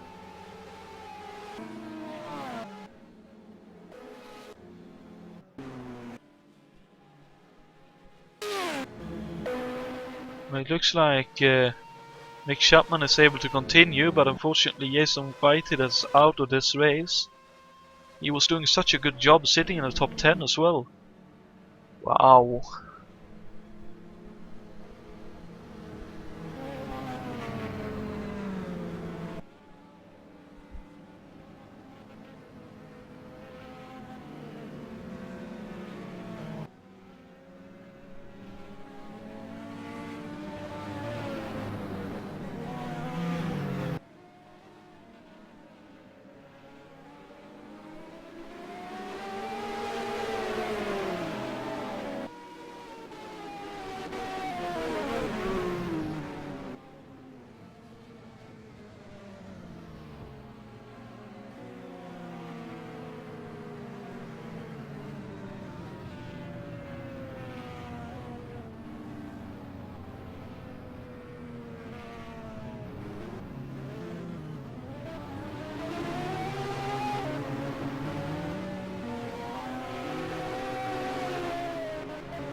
So yeah, it's another unfortunate retirement with Jason Whitehead out of the race, running well in the top 10 in 10th position at the time. Not entirely sure what happened, but presumably it had something to do with Mick Chapman, as he was off on the inside of the track. Just a few 10, well, let's say 50 meters back down the track, but yeah, just one of those things. We had a few pit stops going on while I was checking on some small things.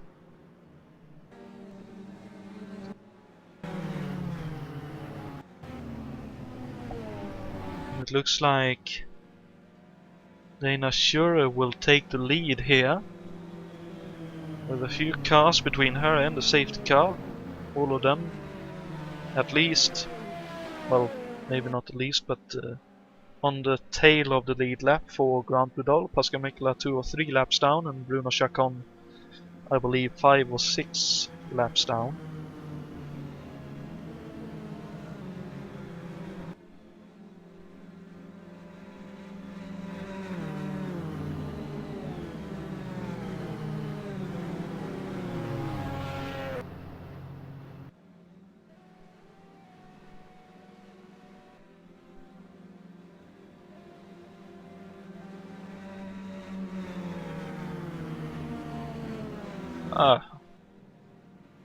So I just read on the broadcast chat that Jason Whitehead had someone go sideways up ahead. Presumably then it would have been Mick Chapman. Jason tried to slow and go around outside, but it wouldn't come off, so the car got sideways and hit the outside wall, and then the inside wall finished the car off. Let's see, the safety car is heading into the pits, so we are green once again. And Bruno Chacon quickly steps out of the way. And here comes David Yates again, trying to make use of that Buick power plant in his car. Oh, Jason White, I believe, a bit further behind, just notched the wall there. When I believe Dana Shure may have notched the wall coming off of 2 there.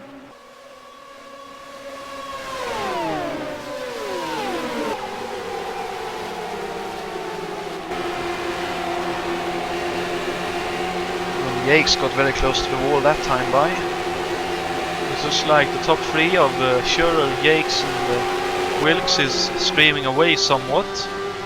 And here is Jari Brupasjö, who was in second and the lead before the pit stops, going by Scott Urick.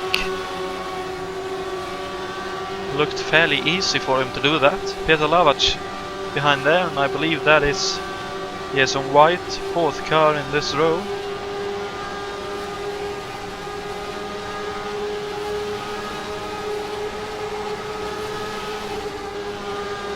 Oh, Jason White, late move to the inside, going oh. Scott Urick just notched the wall then, and I believe Jason White did the same. Scott Urick clearly in trouble right here. Looks like he may have damaged his car notching the wall. As Jari Brupasjö flies by Pascal Mikula's somewhat damaged car.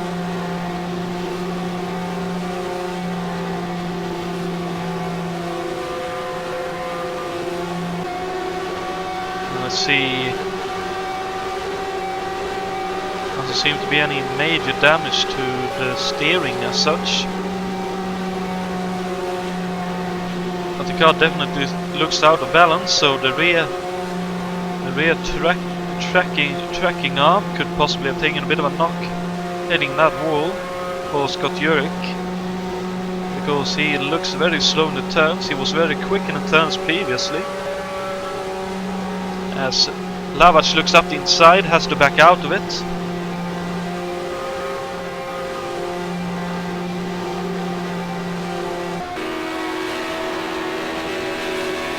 Let's see here, he comes up the inside. Oh, but it's Very close call down the straight, but he has an overlap. But Urick is able to hold it around the outside.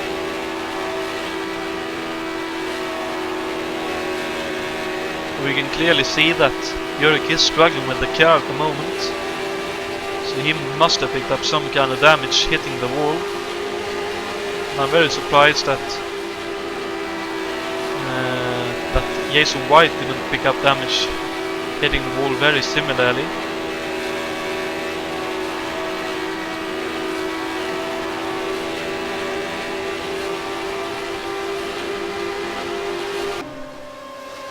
Let's see, a bit further behind we have a bit of a battle between Lacina and... Oh, we have a smoking engine! Is that a blown engine for... Heckman has blown engine. Oh no. Yeah, engine is down.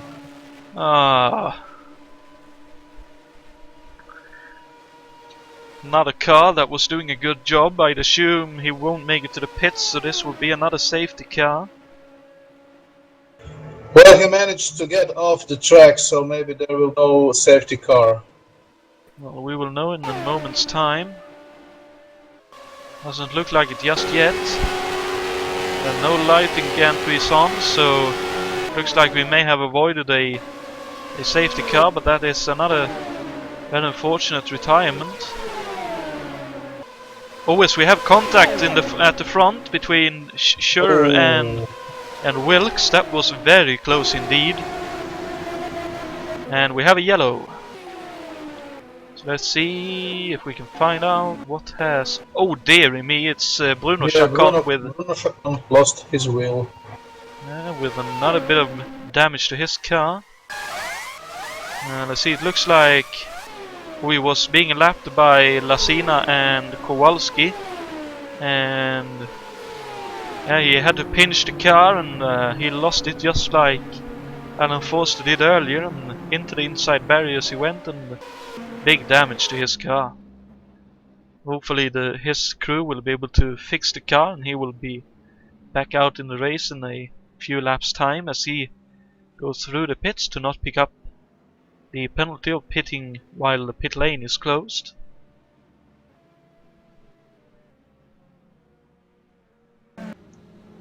We have a lot of retirees at the moment, unfortunately. And we are down to... let's see... we are now down to 15 cars. Yes, it seems like that.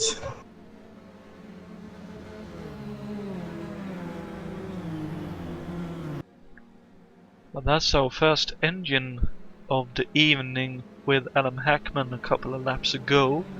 Not entirely sure what engine he has in that Lola T88, presumably the Cosworth. So I don't know if he missed a gear or if he was just running the engine a bit too hard, but either way, unfortunately, he is out of the race as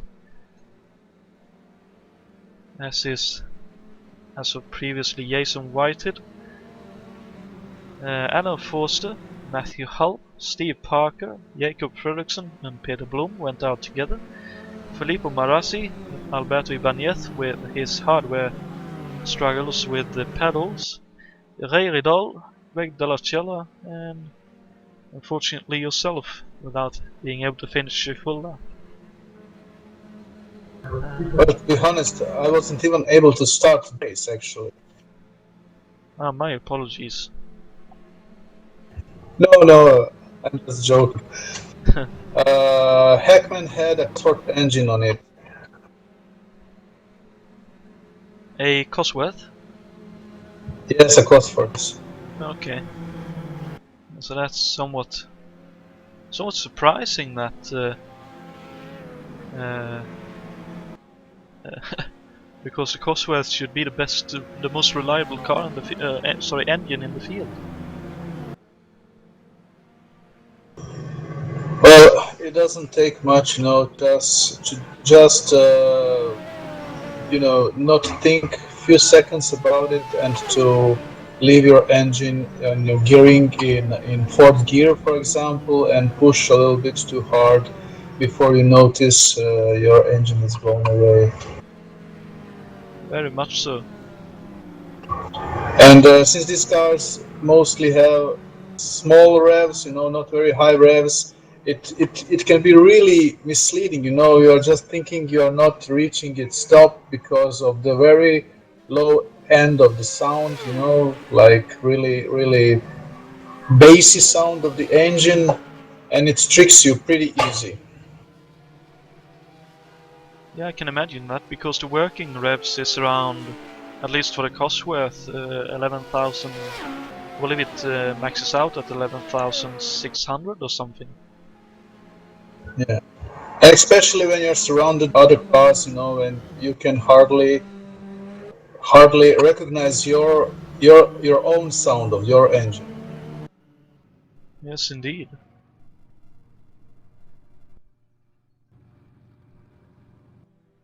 So yeah, that was a quick, quiet rundown of the driver still in the field, as I noticed someone was asking if a certain driver was still in the race. And we are under yellow once again, and Scott, can you hear us? No, sorry, never mind, we are going back to green, my apologies. So we are back to green once again. Let's see if I can get the camera, there we go. So, green flag once again, and Jari Brupacher is in the lead.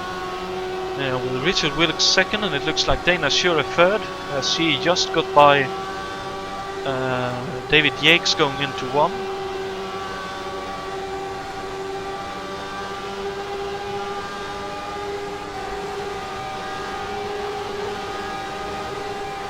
As we are closing in on the halfway point of this race, at which point we will go through the grid properly if we have the opportunity.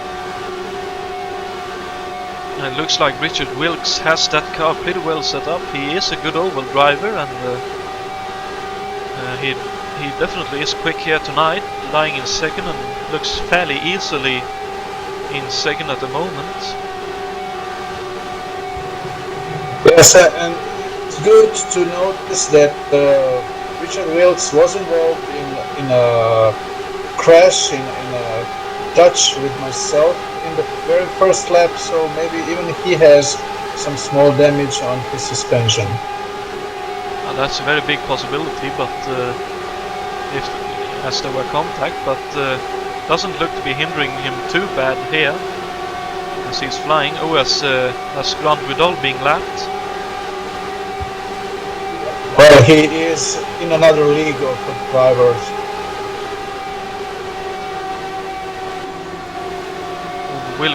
Wilkes has had a very good run in one, but had to back out of it because he had nowhere really to go with that. I think he should be pretty happy sitting behind Brupacher here for the time being. And I should also have said ahead of the race that David Junt is not racing tonight due to him being at Le Mans, and he is currently traveling back home, I believe. I could be wrong, but he was at Le Mans today. I won't mention more about it if anyone wanting to watch it didn't watch it live, but it was a pretty crazy Le Mans this year. But back to the action on track. Oh, as Dana Schure looks out from behind Richard Wilkes here. Not able to do anything with it though.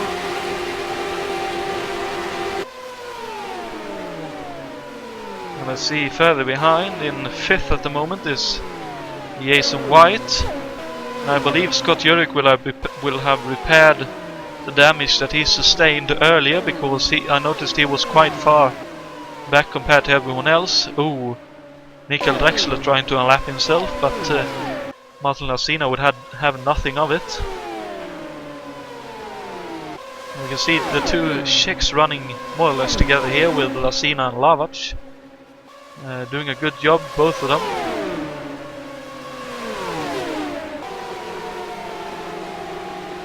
And here comes Drexler again trying to unlap himself, and Urick is trying to regain the time lost during that pit stop. As is Lee Simpson doing a good job at the moment, with Juha Bols behind him and Jan Kowalski behind him. The Porsche, of course, oh, that looked like a bit of a possible screen freeze or something.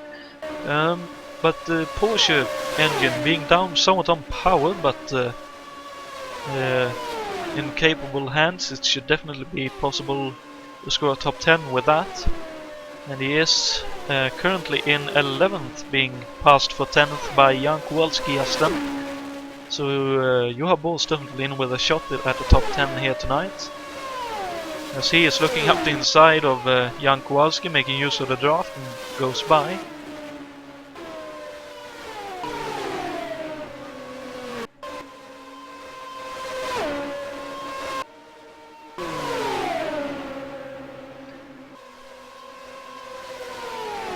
Lavac almost into the wall then, and Lasina lost out in that exchange as people were trying to unlap themselves. It looks like Bruno Chacon could be out of this race because I haven't seen him out on track for a while. Well, I think his repairing is going to last at least a few minutes.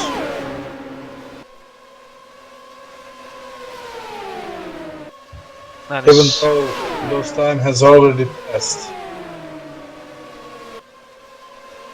Yeah, I thought with all the action going on that a lot more time had passed, but that is one of the great things with oval racing. A lot of time for stuff to happen. Oh, as behind we can see a bit of fanning out. Jason White trying to hold on ahead of the Penske of Michael Drexler and the I believe Lola of Grand Vidal, who both of them are trying to unlap themselves. And here goes Michael Drexler again, looking up the outside of Jason White here. He's not able to go around outside though. Oh, and a big moment for Grand Vidal behind Drexler there.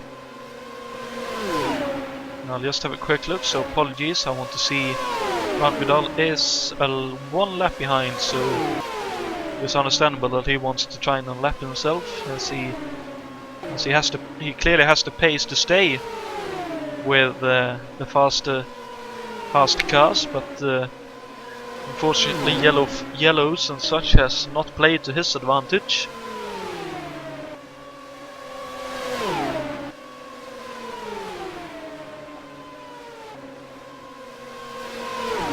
Oh, and it looks like, oh dear me, Grand Vidal is off! Wow! Oh. Jason White and somebody.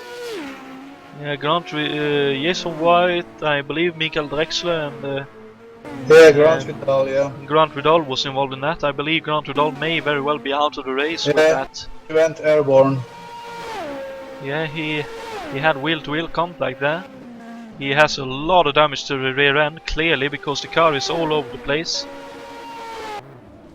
I think he may very well decide to park it here. Yeah, he stops at the side of the road and he is out of the race. So our championship leader is out of this race. I never thought I'd say that at the start of this event, but it is one of those situations once again where unforeseen incidents just can crop up. He's not driving neither Honda, neither Toyota. Yeah, indeed.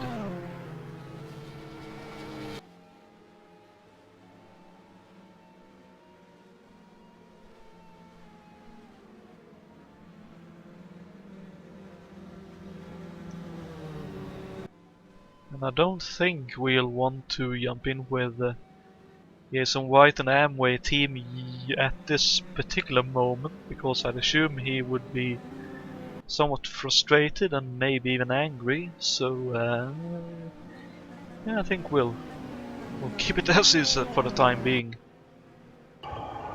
Just for the record, we are now at 14 drivers. Okay, we have just reached the halfway point of this race, so just gone past the halfway point. So we'll wait for these pit stops to be done, and then we'll go through the standings. And a lot of cars, as you can see in the pits, for drivers to avoid heading for their pit stalls.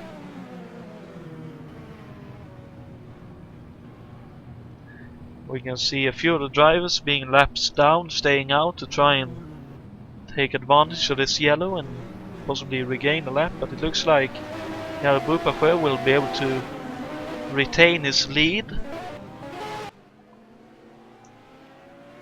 More or less, at least. And Bruno Chacon is heading out on track. So it looks like his crew has been able to repair his car. That's awesome to see. This is really awesome. I was just crossed his name from the list. It's amazing what the mechanics can do at times.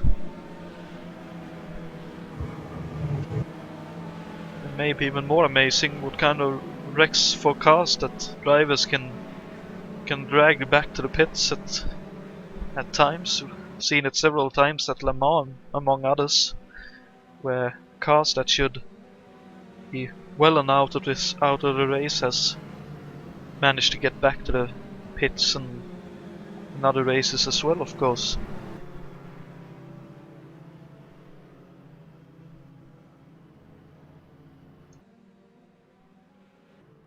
So yeah, it looks like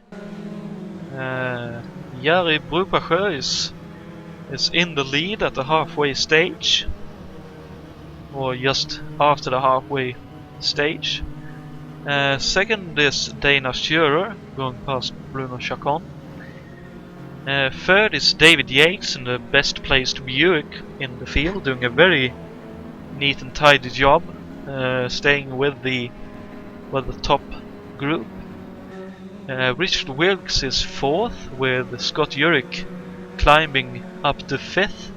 Sixth for Jan Kowalski, seventh Peter Lavach, eighth for Lee Simpson, doing a very good job here, getting into the top 10. Jason White 9th, and Juha Boos in 10th. 11th for Martin Lassina, with 12th for Jari Brupacher. Wait, what? Has Jari just lost a lap or something?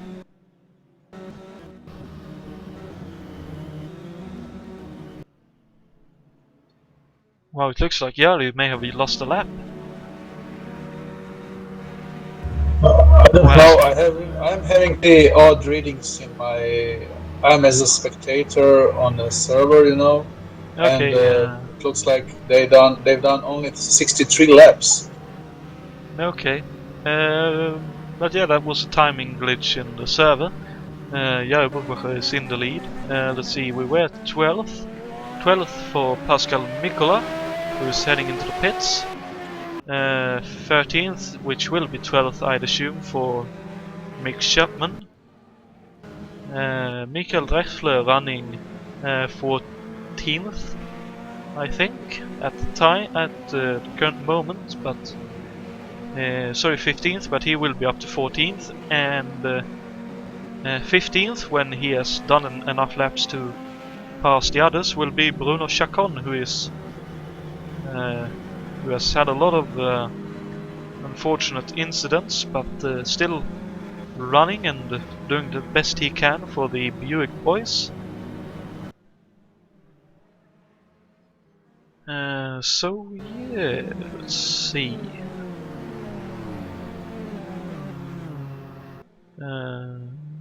Okay. So yeah, the first half done, and a pretty hectic first half, with a lot of incidents and yellow flags, but hopefully we'll have a few yellows for the last half of the race, and everyone will be able to race for the win here.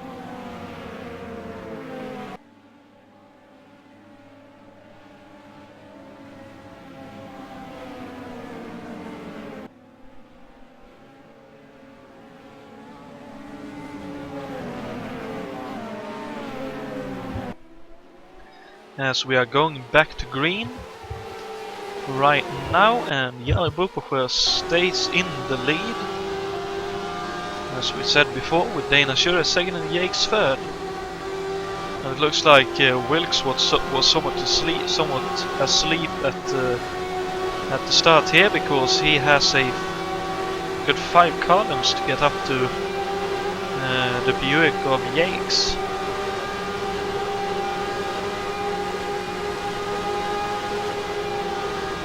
Oh, Shure really wide at 3, but Yakes doesn't take advantage of it and decides to stay behind, using the draft to the most of his advantage. Having 2 cars cutting the air, he will have a little bit better fuel economy than Shure, who only has 1 cutting the air.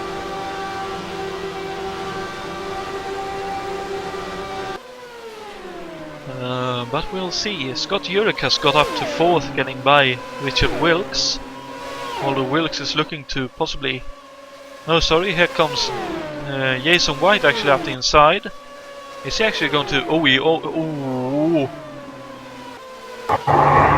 This was close. Wow. That was very close to a 3-car pileup going into 3.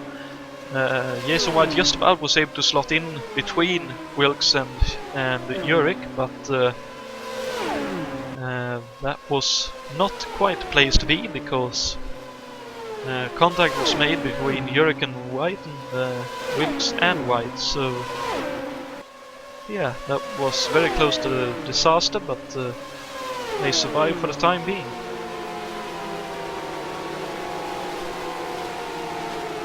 Looks like that really unsettled Jason, because he dropped back quite a bit. Oh, he's really sideways going through 4. Definitely trying hard.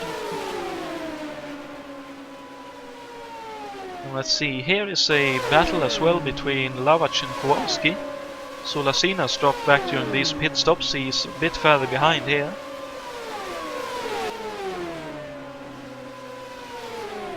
Oh, and behind we have 2 wide between Mikola and Bors.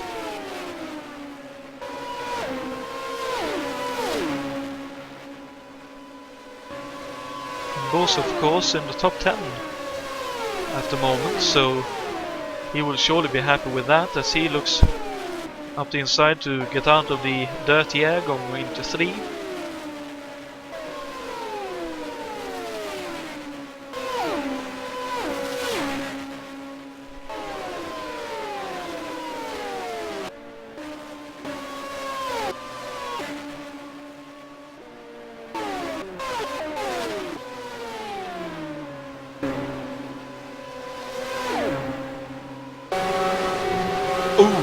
That was very close to contact.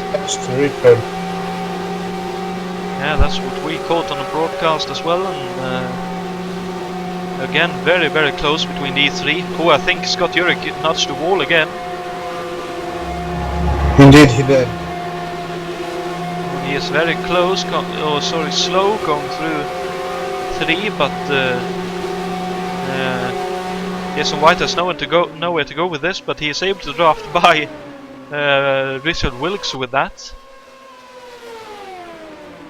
So I think Jason will be fairly happy with that pass being done.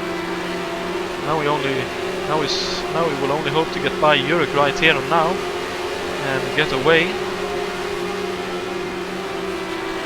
As Urick slots in right behind White going into 3.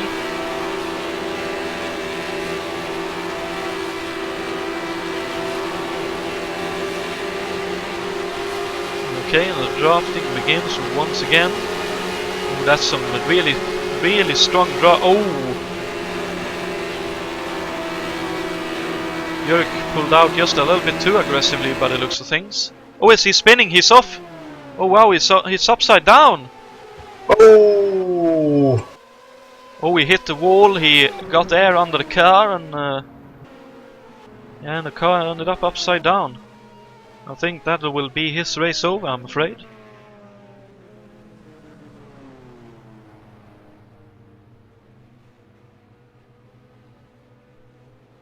I thought something may happen when he pulled out from behind Jason White, because his car was very, very unsettled.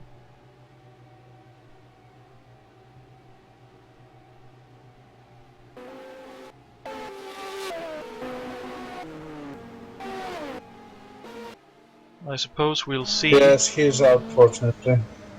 And that's really, really unfortunately, because he was doing a fantastic job with that Lola. Oh, sorry, Chevy March.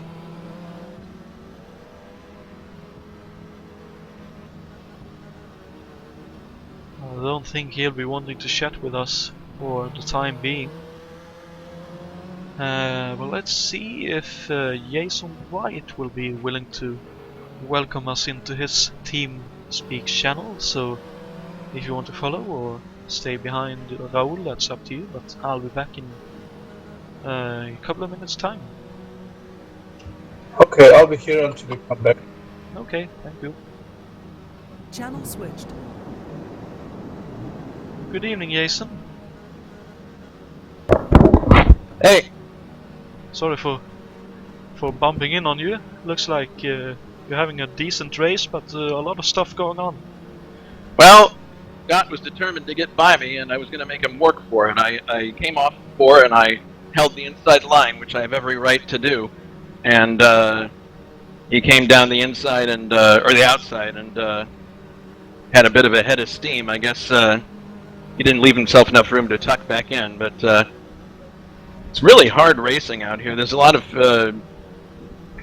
people doing things that really don't make a lot of sense. It's better to just stick in line and try to close in on people and run more in a freight train. But some people who just feel the need to dice for no apparent reason. They don't. Apparently, they forget that the money and the or the trophy in this case is paid at the end at the 200th lap, not the 113th. So I'm not sure what's going through their minds. On the other hand, there's been some good racing throughout. I've had the luxury of having a lot of horsepower in this Buick, and in some instances I've been able to blow by 3 people at once, which is kind of shocking at times, even for me.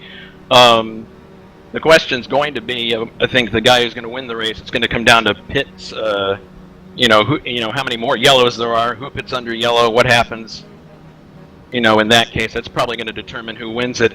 Ari is looking really strong up at the front here in the Penske, and for a guy who doesn't have a lot of HSO experience, he's looking pretty good. Yeah, very surprising to see him that fast. I mean, he showed in. I mean, if you would ask put money on which Penske would be here at the end of the race, I wouldn't have put money on Yari. I would have put money on maybe Alberto. Yeah, that's very true. It's a surprising development. We'll see if he's able to carry it through. It's unfortunate that he doesn't have a ride through the entire season, but maybe he'll be able to. There's actually, while I'm on the radio here, I can tell some people immediately following this race, 2 cars will become available on the forum. For the first 24 hours, they will be available to people who already have full-time rides if they want to improve on the car they have. After those 24 hours, they go to the next list. So invariably, there are going to be some cars that trickle down to the first tier or second tier. It's going to happen. So if any of you guys who are, doing one-offs want to try to get into the series, you have ample opportunity. The 2 cars that are coming available are number 2 and number 22. And I believe the number 2 was Bob Wilson's ride for the opening Yes. round. And, Yeah, and that car's not in this race. We had it as a one-off at Milwaukee, but it's for Portland next week. It will be available. So we'll see. It's probably going to take a day or 2 to see how things shake out. We're going to go back to green here in a second here, so I'm going to let you go. Yep. Good luck, and thank you for allowing me to jump. All right. Channel switched. So that was Jason White being somewhat perplexed at the aggressive nature of the racing so far in the race, but yeah, just seeming pretty happy with where he's at the moment.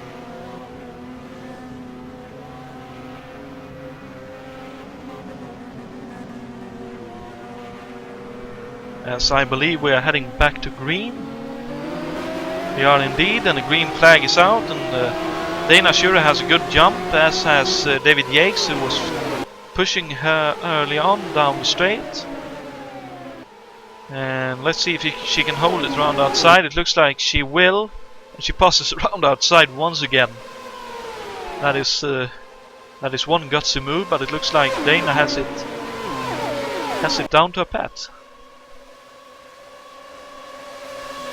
But here comes Yari with that superior Chevrolet power. I believe Dana's using, or has a Cosworth engine in her Lola. I believe it's a Lola anyway. But yeah, so Yari is back in the lead. Dana now trying to defend from Yates and Wilkes. And we can see that Yates and White has dropped back just a little bit and trying to run on his own and out of harm's way. Which I think is a good strategy, because there's still a good 83 laps to go.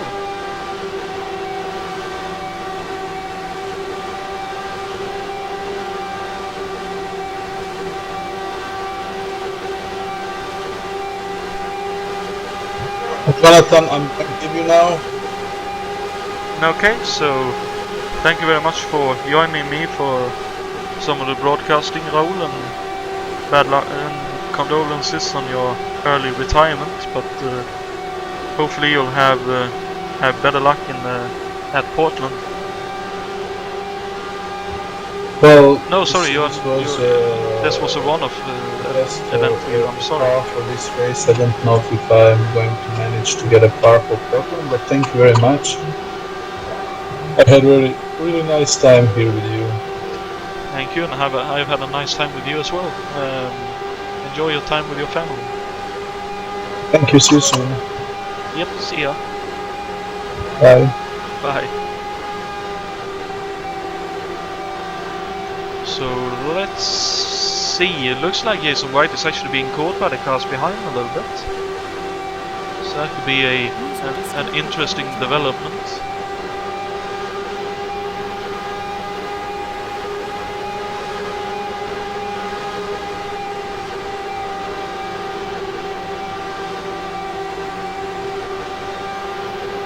Oh, and I believe one car was up in high, was very high there.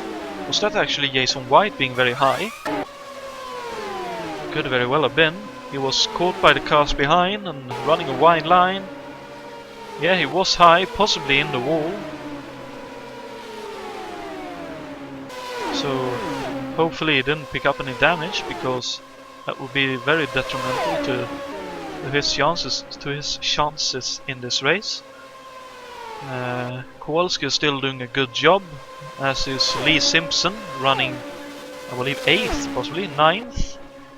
And you have Boss still in the top 10, and has a lap to the cars behind, so he's in a safe 10th position, unless he runs into some kind of trouble. And then we have Mikola 11th, Shopman 12th, Drexler 13th, and later on a 14th for Bruno Chacon.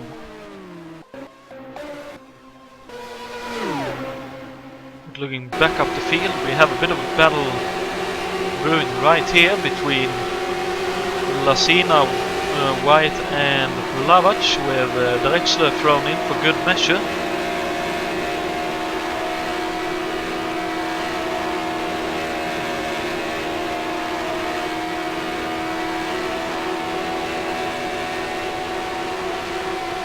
See Lavach and Lasina very close together here. The two Czechs going at it, hammer on tongs. As here comes Lasina up the inside into 2. Lavach trying to hold it around outside, but I don't think maybe he will be able to hold it here. Jason White trying to do his best to hold Drexler behind, as Lasina drops behind.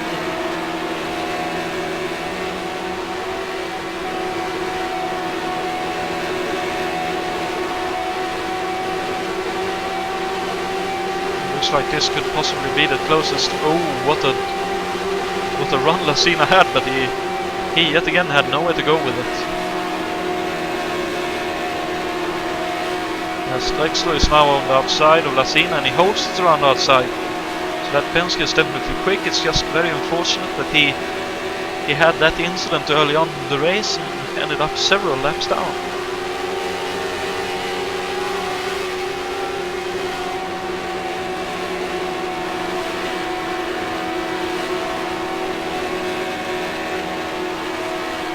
Up front, Richard Wilkes is around David Jakes. Thank you, Scott, and welcome back. That was a very unfortunate incident. Yes. But yeah, I also meant to ask you earlier during one of the yellows, did you pick up damage hitting the wall? Yes, that first time I hit the wall, she became extremely loose. I managed to hang on to it and was hugely relieved when that next caution came out. Okay, I sort of thought so, because the car looked very sideways, but yeah, it looked like you had a good race going, but just wasn't to be. No, it wasn't.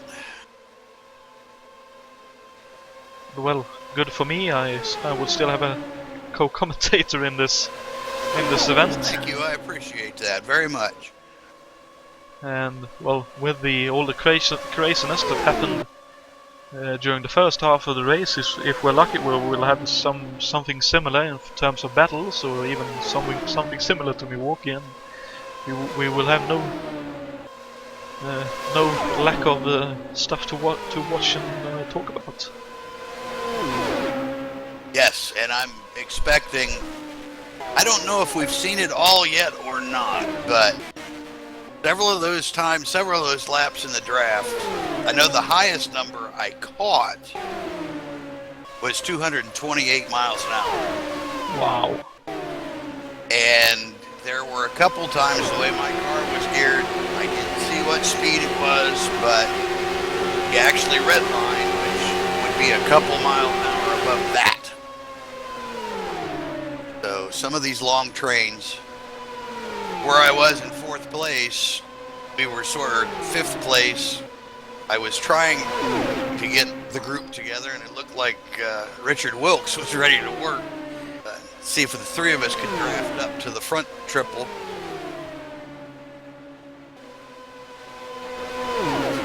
Yeah, we have a...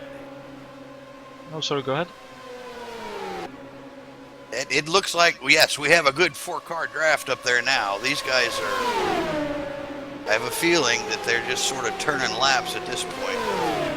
Yeah, and not quite the same workmanship in the group behind, with White, Lacina, Lavach and technically Drexler, who are a few laps down. As we can see now, 2 wide coming off of turn 4.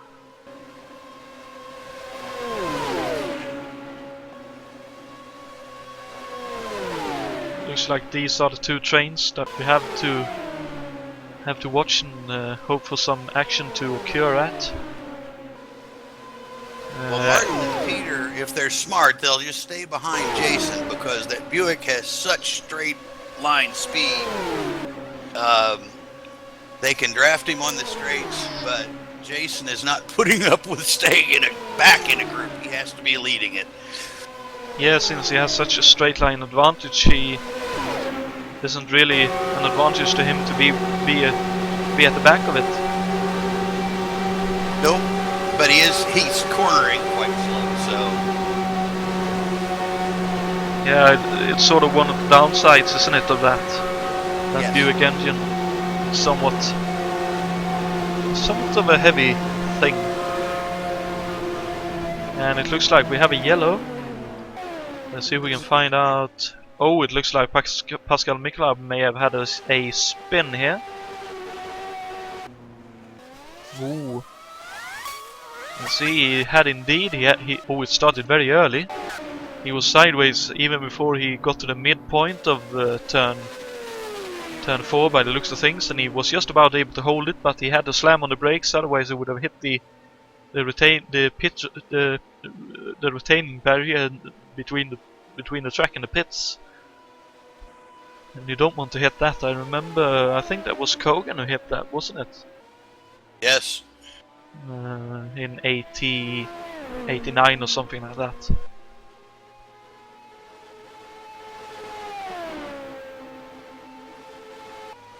But it looks like he has survived and will be able to continue his race here.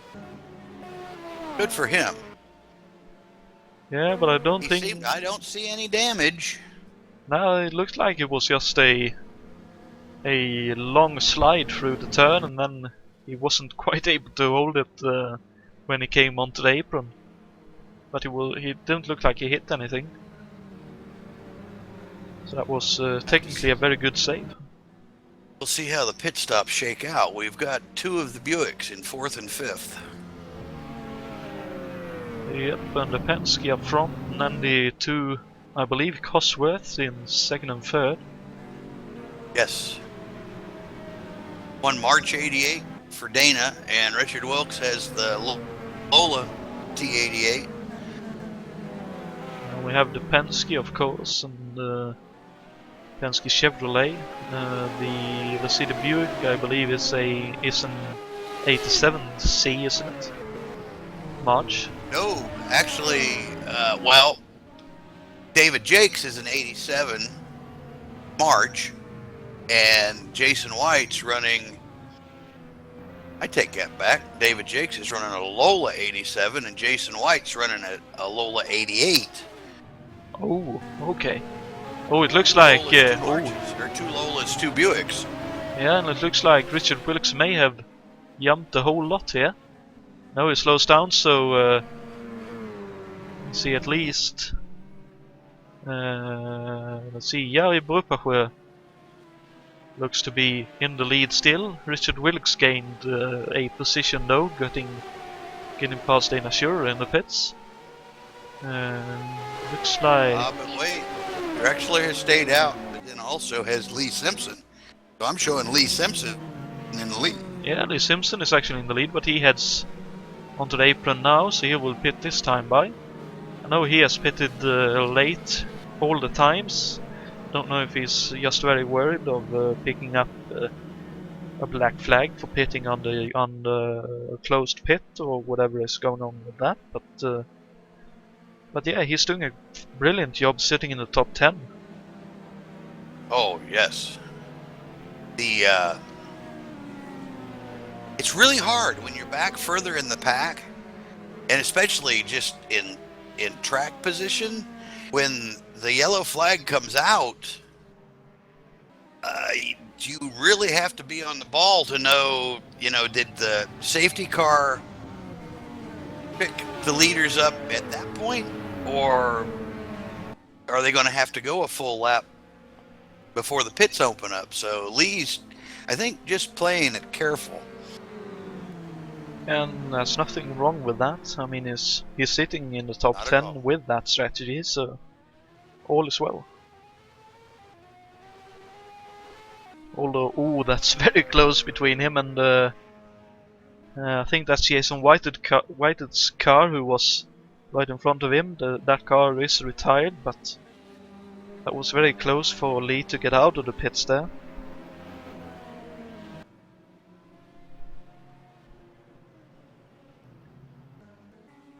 That's something, Jonathan, I would like the admins to consider. I don't know if there's a way to do it, but especially with on these tracks where you start and finish on pit road, if there's any way to take the retired cars out of the way. I know there is on the previous version that we used of Indianapolis, the retired cars ended up in Gasoline Alley. The garage, yes. But I don't know if there's a way to do that. I'd assume you need to go into the track files and do some trickery there. But I would agree with that. I don't know. It was. Oh, here we go. Yeah. So we are back to green with Jari Brupacher still in the lead. Richard Wilkes trying to hold off Dana Schur. Dana actually had a bad start this time around. She has jumped up to the front a couple of times in the past 2 restarts, but not this time around. It looks like that's that's Pascal Mikola running 5th on the road. Oh, and a lot of waving here to try and break the draft, but Dana is up the inside of Richard Wilkes. Hang on to it, Richard! Oh, I believe he hit the wall. Oh yeah, he hit the wall. The car is very, very difficult for him at the moment. Oh, there's contact! Oh dear me, there's someone up in the air. Oh no, that's Pascal Mikola and Martin Lasina. No, sorry, that's not Pascal Lasina, that's Jan Kowalski. Oh no. That's a second incident for Pascal Mikola. And I don't feel like he was at fault for this at all. He was just an innocent bystander. Because if we ride on board with him here, let's see, there we go. We can see that Richard Wilkes hit the wall in the 3. Then he had a bit of a moment in the middle of 4, and Jason White took the wide line, as was Jan Kowalski on the outside of Mikola here. But Mikola had to go to the outside of the track to try and avoid hitting Wilkes up the rear, but unfortunately Jan Kowalski was already there, and 2 cars on the same piece of road just doesn't work. No, it doesn't. And not with the open wheels. Very much so. Oh, I believe that was, yes. that was a big one. Pascal was just in avoidance mode, and Jan happened to be there. Also, I just noticed, if we go back to up to, let's see, I believe that was Chapman actually. He came down the front stretch and saw all the smoke, all the car parts. Oh, and he was very close to hitting Jan Kowalski, who was everywhere, but I don't think he hit more than maybe a wing or something. But that was very, very unfortunate indeed. Mikola is in the pits. I don't know if he's retired or not. Unfortunately, Mikola is a retirement at this stage, so he wasn't able to bring that car to the pits. No, he hit hard. He was pretty well mangled. Yeah. And I'm surprised Jan Kowalski is still out on track, because he should have some very heavy damage to his car, because he hit a ton as well. Although he was up in the air for some time of that crash, but still. Falling back down to the track, he should have picked up some kind of damage at least. Well, that's what I found in my accident. And as it should be, when I had my blowover, none of the rescue crew was turning my car back over. Yeah. Lazy. So I was sort of hanging there in the seat belts. It's like, I didn't want to escape. You know, turn it back over. I can drive it. It's only got 1 flat tire. Yeah. Well, maybe they were having ice cream or something. Probably. But yeah, Jan very lucky to end up on his 4 wheels, and very unlucky for Pascal Mikola to be at the wrong place at the wrong time. Yes. And I know he wanted to do well here because he wanted to do well in remembrance of Bob Wilson. Yes. And he did. Yeah, he was doing he was doing a fantastic job yet again.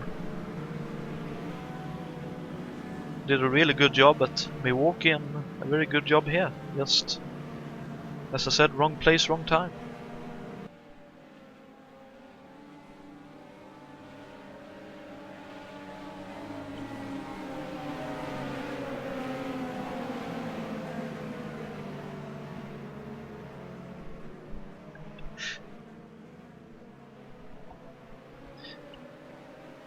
Nice one, Jason. So I was watching. Oh, yes, we are back to racing. My apologies, I should be looking at the track and not somewhere else. But I was looking at the broadcast chat, and Jason Whitehead was posting somewhat. He was very surprised that Jan survived that, as was I at the time. Yeah. And I. Indeed. Brukbachö is still in the lead with Shure second and Yates third. So where's Richard Wilkes gone? He is back in 8th place. He sort of got swallowed on that start. Maybe somewhat asleep again then, because he had a bad start earlier as well. This is 7 cars in a row here. 63 laps to go, so... Yeah, I think the racing may begin to start here, right? My plan was to go at 50 to go. Okay, doesn't quite... Oh, as Lavach is in the wall. He doesn't look to be swerving too bad on the straight, so maybe has some slight tweaking to the car. Although only slight tweaking can make the car close to undrivable, as was the case for you with the rear end being very loose. As we are joined by Pascal Nicola. Sorry Pascal, but we'll have to wait until there's a bit less action on track, because we have 2 wide for 5th, 6th, 7th, and we had 2 wide for 3rd and 4th. Jason White has jumped up into 3rd place. Okay, so that was the pass, and White is... Oh, as here comes... oh, that's actually Jan Kowalski, so he has no damage apparently, because he just flew past Lavach down the front straight. But we can see that his rear wing is askew. If we ride on board with if we ride on board with Lavach here, we can see that his rear wing is really askew. That's amazing that he can drive the car with that kind of damage.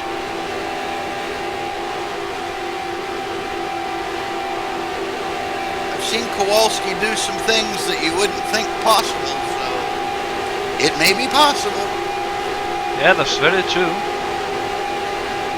Well, I mean, oval racing going 220 mph an hour and more is with an askew rear wing is probably one of the crazier ones,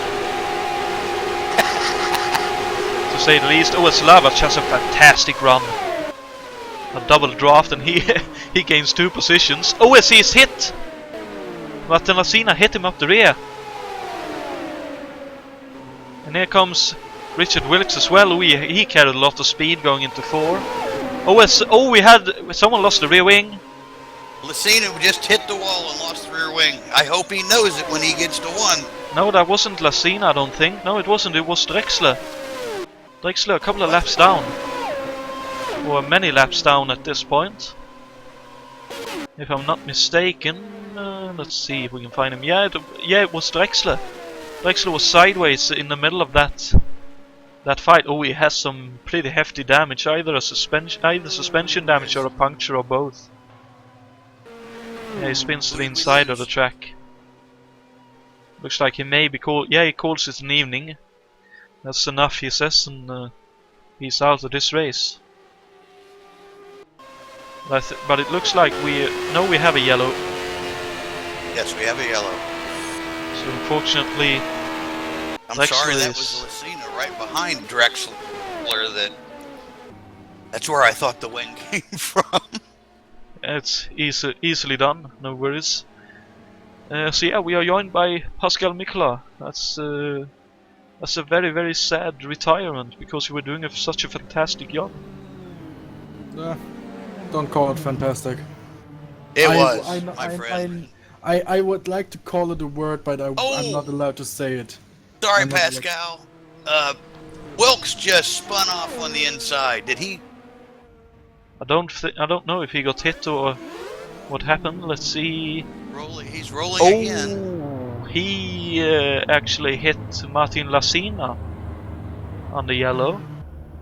And then I don't know if maybe Lee Simpson hit him as well on Richard Wilkes' span. Wow. So some crazy stuff going on. As Simpson, Bose and Wilkes looks to be heading into the pits. The last few laps, Richard Wilkes got to feel like the dark cloud is just hovering over his car only. Indeed. But yeah, Pascal, I mean, okay, you don't want to call it a fantastic job, but you were doing a good job staying in the race, and I'm not saying I didn't do I'm not saying I didn't do a good job keeping the car running as far as it did. I'm just saying the things that happened aren't. I would rather keep my mouth shut about what I want to say.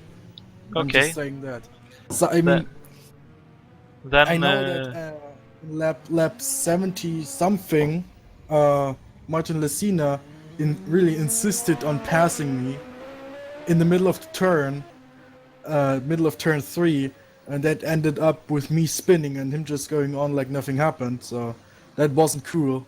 But then a few laps later, after yellow, someone else, I'm not sure exactly who, I think Jan Kowalski or someone else in a blue, white, pink car. There are a lot of blue, white, pink cars in the race, I know. Hit me in the side, and then my car was completely crippled, and then I was just put 4 laps down, so I was out of the race. And then right now, I don't know if you've seen it, probably not, but we did call it on the broadcast. Yeah, you saw what happened. Also, the car again hit. I was again hit. Probably not sure. I already forgot it. Again hit, and then I lost the front wheel. So it looked like it was one of those wrong places, wrong times, because Richard Wilkes had hit the wall in 3, and you trying to avoid him ended up right in the path of Jan Kowalski, who himself was trying to take avoiding action, and yeah, just. I would like to call it, I don't know, the Mikula luck or something, because I don't seem to be allowed to finish an oval race if I'm doing well. So great stuff. Well, that comes with. I've always said there are 4 stages to being a winner. One is learning to drive the car. 2 is learning how to be competitive. 3 is learning how to lead, and the 4th, the toughest, is learning how to win it. So, because there are a lot of mental things that go into each stage that you have to get around. In my time, I've seen a lot of first-time leaders that just cannot hang on to the lead because they start overthinking things and psych themselves out of it. So I wouldn't say that I'm that bad.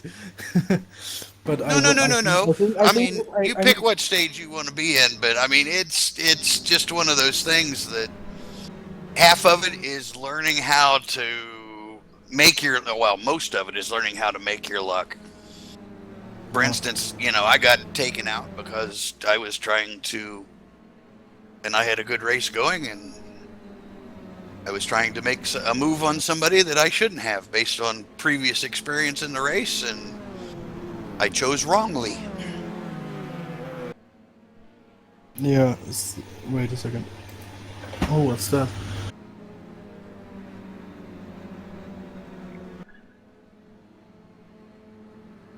Well, hey, look at this. Richard Wilkes is still in 7th position.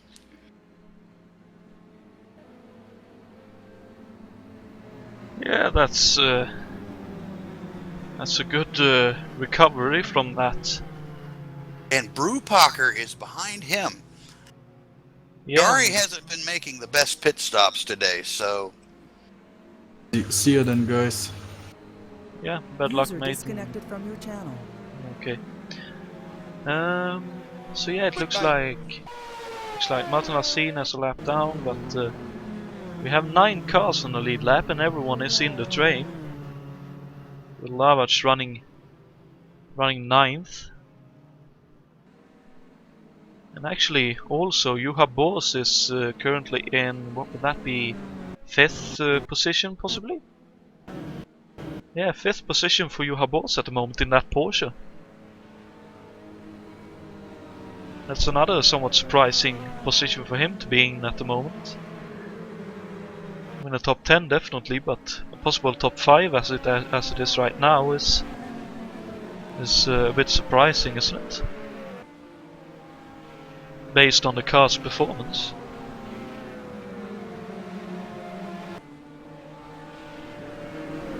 Anyway, we are going back to green. And the green flag flies, and Dana Schürrle leads the way ahead of Yakes and White. With, it looks like, Jan Kowalski 4th.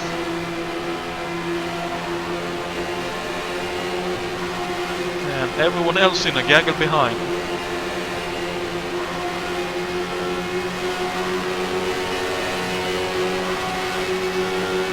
Looks like Yakes is still very fine with sitting in behind the leader. Oh, whoa. Jason, my dear friend. That was a big moment for Jason White in 3. Oh, and look at that, the speed of David Yakes. Just sears up behind Dana Schürrle, and in less than what looked like to be 300 meters, he was right behind the gearbox again.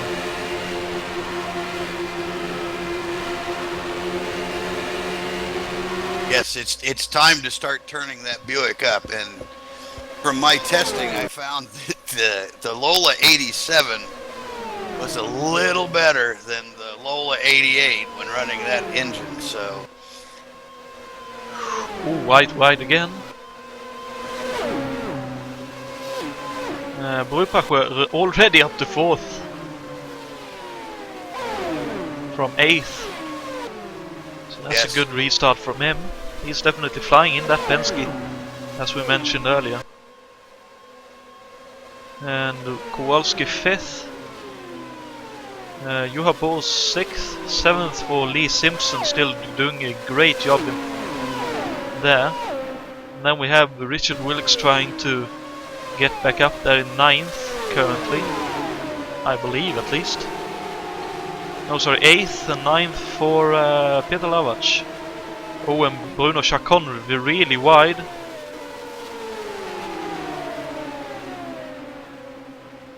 And Lassina trying to regain, I believe he's a lap behind everyone else. Let's get back up here. Oh, Jason White, very wow-wee. He hit it pretty good. Did he actually hit the wall then? I think so. Well, let's see. Let's ride on board with him. Oh, he was very sideways. No, I don't think he may have just scraped the wall, but he didn't actually hit it. By the looks of things. He was just very sideways. So I wonder if he has turned the wig up a bit, and the car is becoming very loose on him. I think he may have. When back here we have a gaggle of cars, as mentioned earlier, from pretty much 6th to 9th, with a few left cars thrown in for good measure. And the one in the biggest trouble with this looks to be Peter Lavac, because he had the pace earlier, but all the cars ahead is definitely messing up his downforce.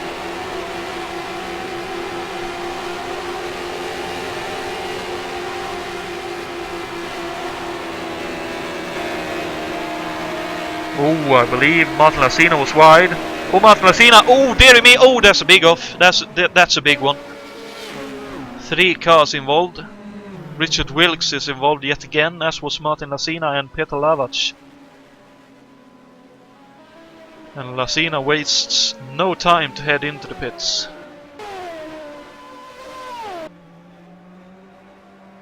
Oh, but Lavac is still out on track. He wasn't able to turn it down into the pits. He's still up against the wall. David Yakes and Jari Brupacher have gone around Dana. There's no yellow flag yet. Oh wow. That's really, really bad for all three of those, as they are heading into turn one. On the inside of Dana. Yeah. And here they will be going by Lavac's car. Still trying to limp that back to the pits. And that's a lot of damage to try and get repaired. I don't know if the crew will be able to fix that. You would have to believe that he's below the minimum speed. Yeah, that's just... But a caution should be called. Yeah, definitely. He is going very slowly. And in the meantime, Shure holds on around the outside. But Brubacher is looking again at Yakes, as I saw in the corner of my eye that Richard Wilkes has headed into the pits as well. There it is. Now we have a yellow. Here comes the yellow indeed. Let's see if Peter Lavac is parked on the entrance to 3 and he's out of this race. Oh. That's too bad. Yes, it is indeed. It was a valiant effort to try to get back to the pits. Was indeed. But unfortunately, it would have been much easier if the yellow had been flown earlier and he didn't have to spend 4 race laps getting back the way cars were going by him. Indeed. And he was doing a good job. I do believe he was keeping it against the wall so he could stay out of the way. So good on him. Yeah, he didn't really have much of a choice by the looks of things, because his suspension was pretty shot by the looks of things. I'm just trying to reverse to that so that we can see what happened. Oh, it looks like Bruno Chacon may have been involved again.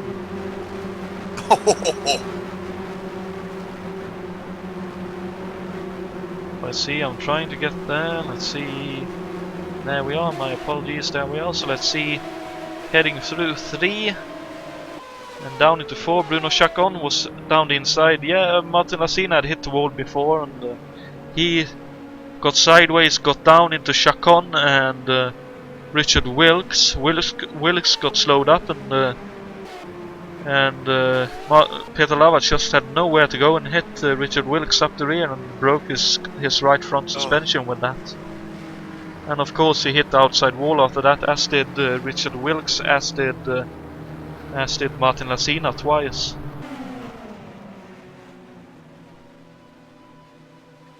Well, the front runners are all coming in. And Richard Wilkes is still in the pits getting repairs done. Not sure about Martin Lassina, I believe he may be out already. Oh, Lassina is still in the race, according to my list. Yep, so he is presumably in the pits getting repairs as well. David Jakes is out.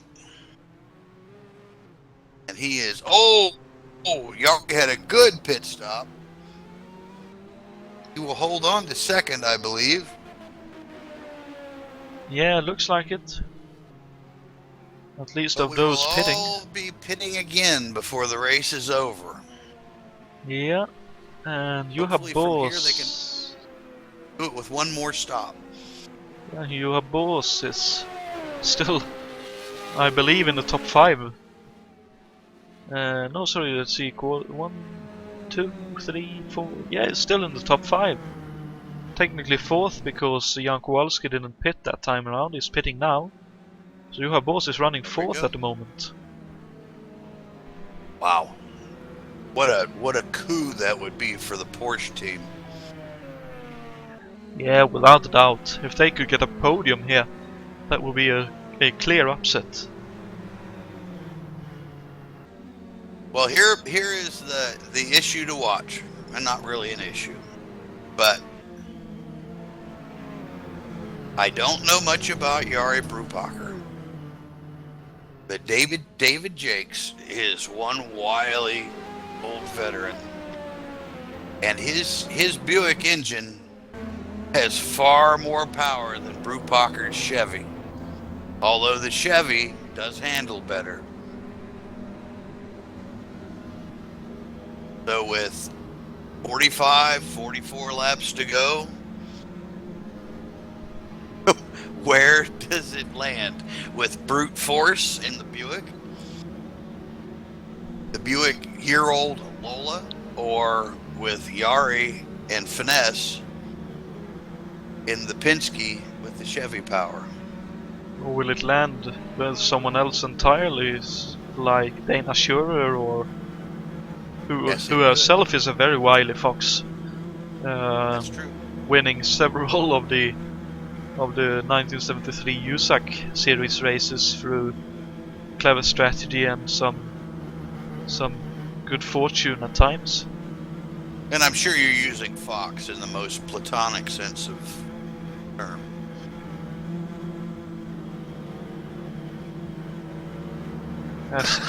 As a non-English native speaker, I have no idea what you're talking about.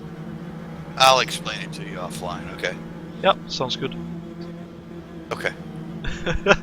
Yeah. Wait a minute. It's a good term. It's a very good term, so. Yeah, now that you mention it, now that I think about it, there's two.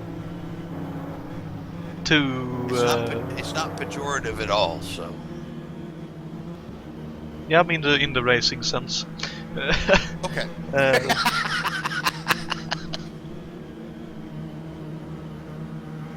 But yeah, let's see. Lee Simpson is in 6th position. He too still doing a fantastic job. If he could get a top 5 here, I think he will be. Having a drink tonight, because I don't think he would have. I don't think he would have expected a possible top 5 at the start of this.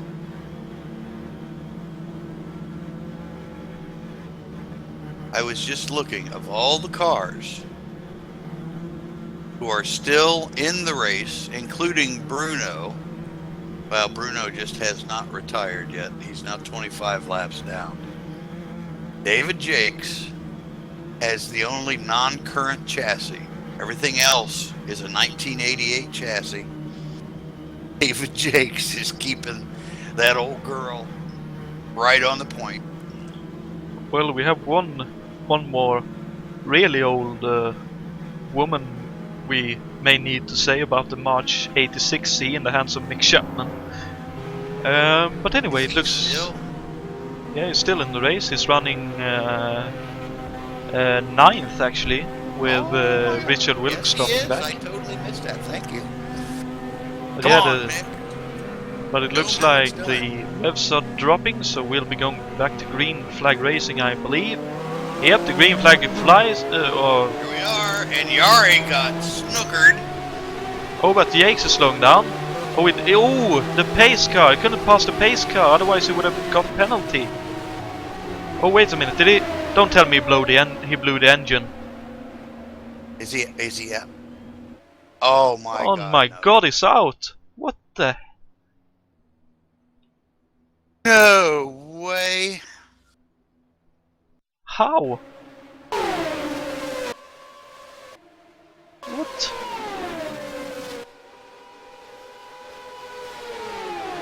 I'm lost for words. I am too. Did he possibly get a drive-through or stop-go penalty or something because of passing the pace car? And that's why he parked it, because the engine was still running when he called it a day. Shouldn't have gotten. Yari just posted on the chat that he got a bogus stop and go. Jakes he's under control and under power, and I do not understand. Well, if Yari got a stop and go, then surely David Jakes would have gotten one as well, and presumably that's why he parked it, because he felt that's it. I can't believe he gave it up that easy. Unless something has come up in real life that he had to run out. I don't know. Perhaps it was a marital bliss failure. It's definitely. I just looked at the TS and I'd assume he got a stop go. and that's why he gave it up. But that's looks like several drivers got to stop go because Jason White is just in front of the leaders now, and he was in the pits. So I'd assume maybe everyone got to stop go or something.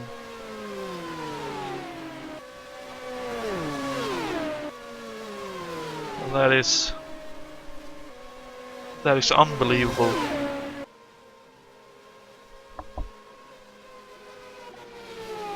And we look to possibly have a yellow. No, okay, it was just slowing down to lap Jason White. But that is absolutely unbelievable.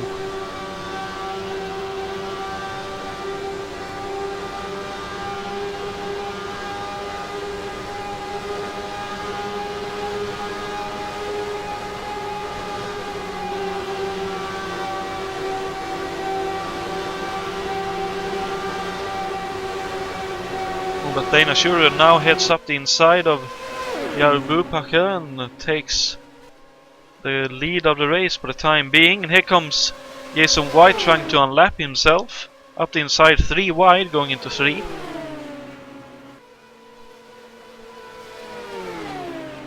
I'll assume Scott is... Oh, as Dana Schurer muscles Brupacher out of the way. I'd assume Scott is trying to find out what happened to David Yates, possibly. But yeah, Dana again laps Jason White. And I see there's a big gap back to third now for Juha Boos, holding off. Actually, he has a big gap back to 4th position in the way of Jan Kowalski. So Juha Boos currently 3rd in that Porsche.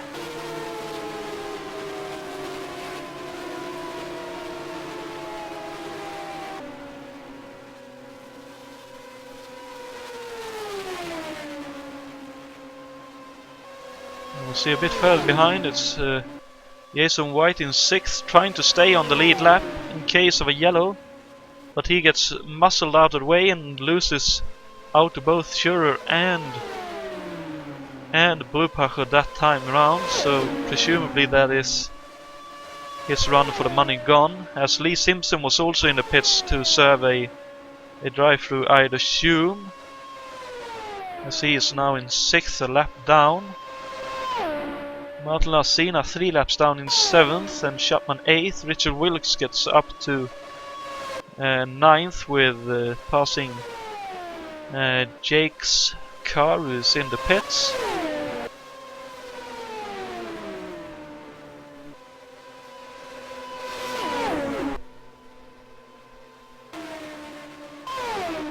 But yeah, that is a crazy development of this race. No way around it.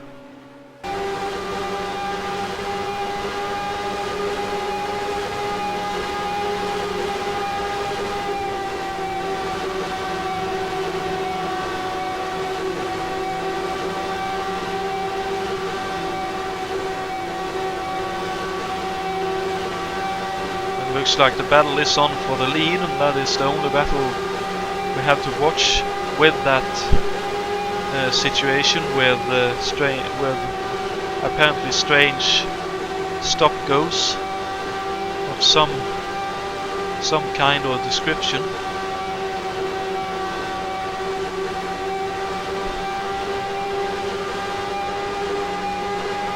And here comes Dana looking up the outside. Just a little bit, but I don't think she will go for it.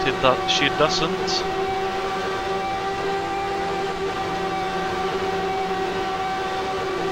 And if you are talking, Scott, we unfortunately can't hear you at the moment.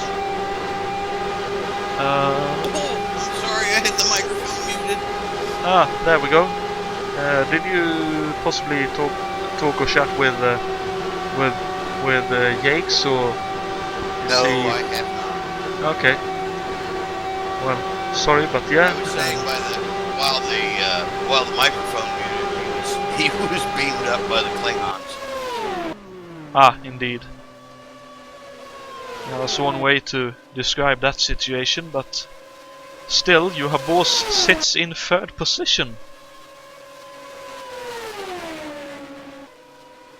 I'm putting myself in Dana's shoes right now, or I'm trying to.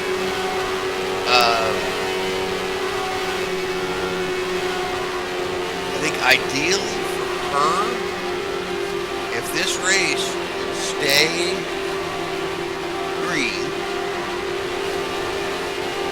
because I don't believe they're in their pit window yet. But if the race stays green and they get down to needing a pit stop, I think Dana holds the advantage. Yari has been getting faster on pit stops, but they haven't been the quickest. He's usually lost 3 or 4 spots. But those have all been under yellow.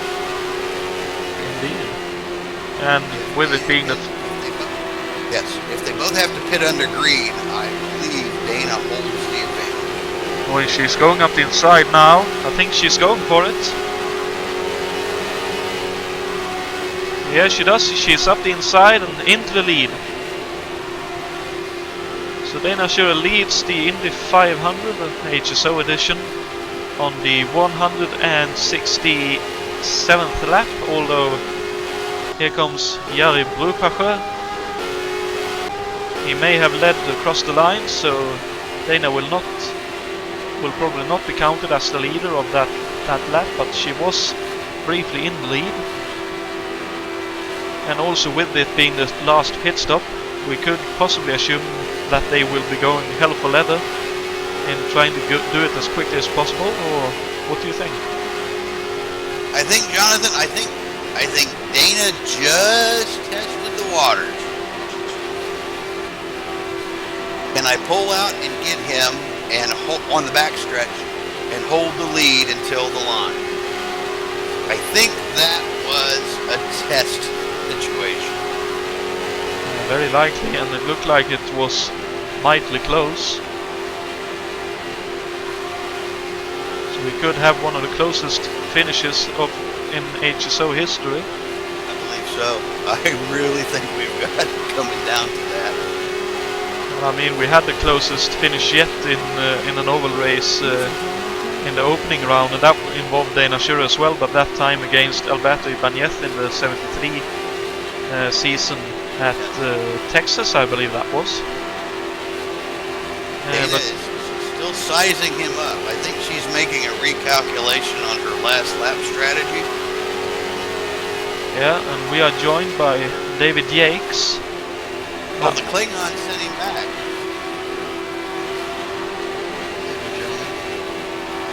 Evening, David.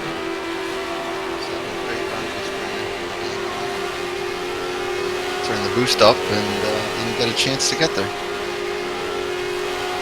By all means, what happened? I'm not sure, but there was a car that was several laps down that was staying side by side, even though we were supposed to be single file restart. And as soon as the green flag came out, I got a stop-go penalty, and laps were instantly removed. That's what it was.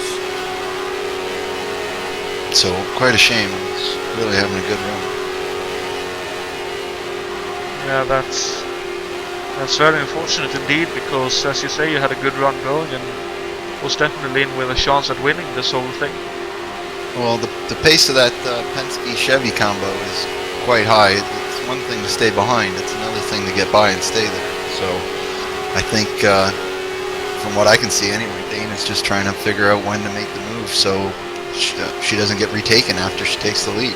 You got to be in the lead across the line. And we were just talking prior to that, and I think that she's hoping it stays green, because I'm sure she's quicker through the pits than Yari is. Oh, she hit the wall going into one then. Did she? Yeah, she just scraped the wall on the entry to one. At least it looked like it. I don't know if she doesn't look like she picked up any damage, because she was very quick in two. Ooh, and it looked like Jason White cut the wall coming out of 2.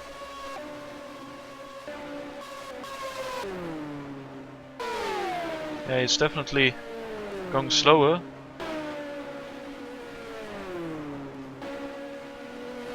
Oh, he hit. I think he caught the wall again out of 4. But oh, the battle for third is on as well. That's the last thing Dana wants is a yellow flag. Yeah, and the battle for third is on, as I say, between Boss and Kowalski. Kowalski surviving that incident amazingly with apparently no major damage to the car, mechanically speaking. And yeah, trying to keep up with Juha Boss, or he has caught Juha Boss in the last 10 or so laps, and now looking. Oh, we have a yellow! No!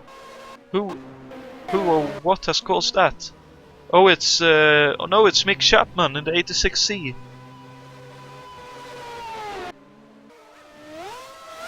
Oh, he was heading into the pits. Looks like he arrived a little bit too quickly. The car went sideways on him. He went to save it, and the car did what it did to Smiley back in the 70s, and overcorrected. Right into the wall he went. Well, he's still trying to get it back to the pits.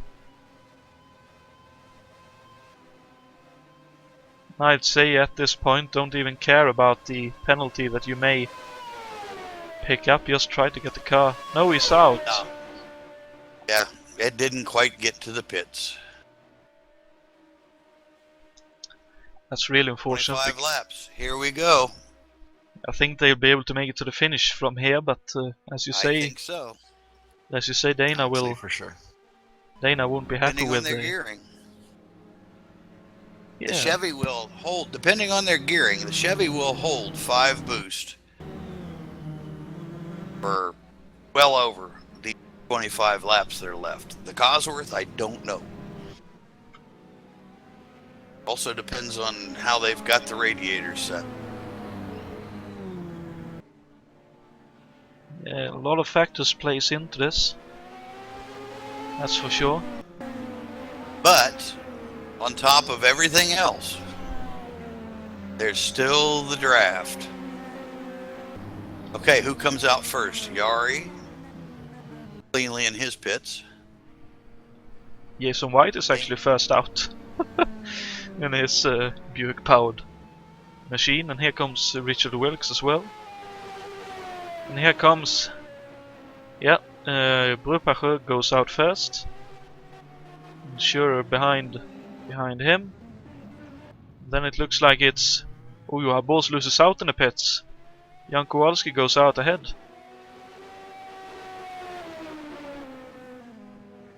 So Juha Boss down to 4th with that. That still is an outstanding run for the Porsche. It is indeed. But I mean, dropping from a podium finish to 4th, that would still sting just a little bit. That's true, but we're not done yet, and I'm sure there's plenty of Liebfraumilch on ice. That's very true indeed. Both here and My at apologies. Stuttgart, so...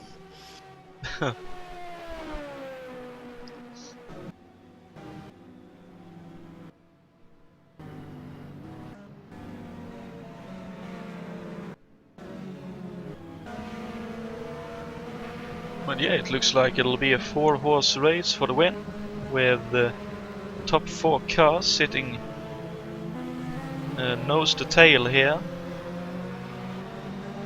I don't think Lee Simpson is on the lead lap. No, he's still 1 lap behind, as is Jason White. But Jason White in 5th, so he will still be very happy with that, I think. Even though he was battling for the lead for a while. I think a top 5 finish for him would be just a reward after his struggle, a difficult first few rounds of the championship for him.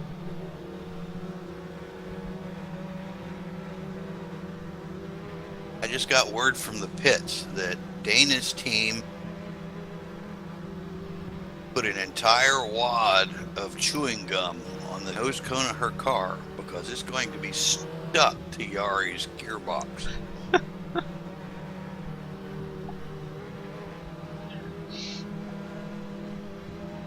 Yeah, I'm not going to go against that in the terms of being stuck to the rear of his car. Well, we know who David is. Or, no, we know who Goliath is. And let's say, okay, Dana and Goliath. Indeed. Technically, I'd say it's Dana, Jan, and Juha, and Goliath. Yes. Since it's those four that can take the win here, but it will be a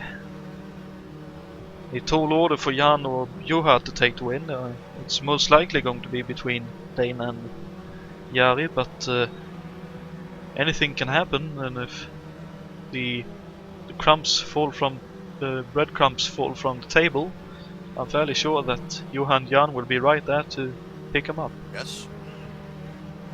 I also have a feeling Juha will be glued right to Jan's gearbox also. Yeah, if his setup allows it, I'm fairly sure he will. And of course we saw that Jan can run with some of the faster cars, so it could be that he is able to hook on to Dana's rear wing here. That's true.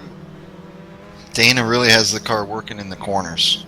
Tremendous corner speed and able to put it anywhere that she wants it. So maybe even an outside pass is in the cards here.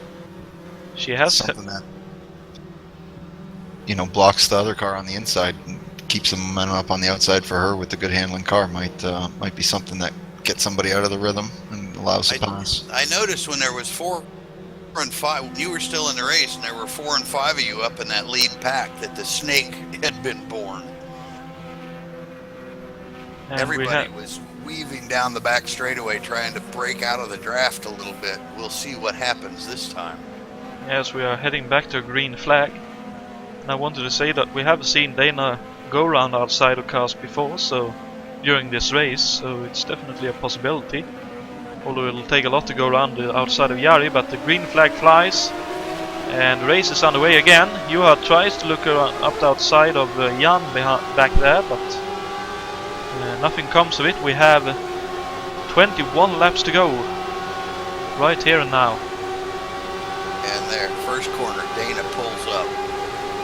Second corner gets even closer. Now she's right on it. Yeah, looking up the inside. Moving already, doesn't quite have it. She has the speed in the draft, but that Chevy Penske definitely is quick in a straight line. Unfortunately, it looks like Juha has been left for dust, but Jan is still somewhat holding on. But again, if anything happens between Dana and Jari, they'll be right there to pick it up. All they have to do is touch wheels and all hell will break loose. Yes. Oh, she's going to the inside. Yes, not quite an overlap going into 3. Oh, but Jari was very slow in the middle of 3. He had to check up to not understeer by the looks of things. I'm not sure he was quite so sure that he had the overlap.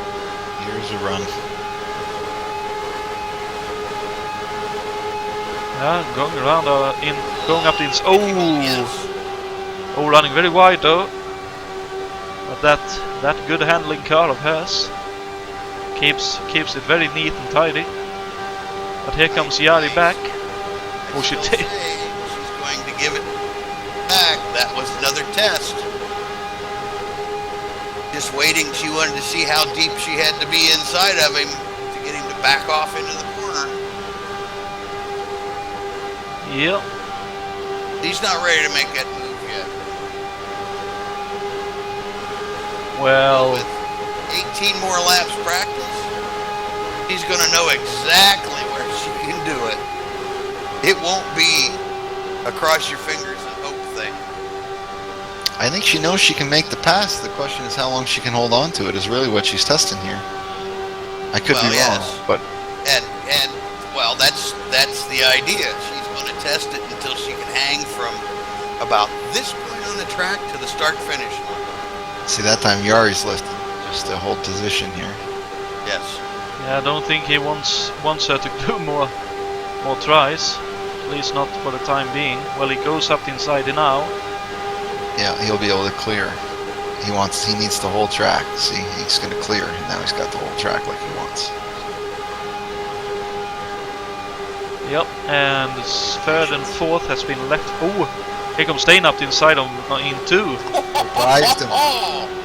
See, Yari's not handling the corners as good. He's got more straight speed, though. Yep. Yeah, that's exactly right. But that was a good choice by Yari not to try and hang around outside.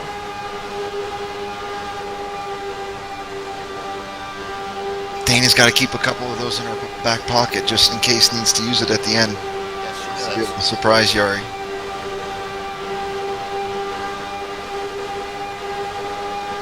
Looks like he's staying behind now. Wanting to try a bit of his own. Yes. Now see, he's gonna start working on her to see where he needs to pass. And he broke in the middle of one there. That scared me at least. Looked very scary indeed.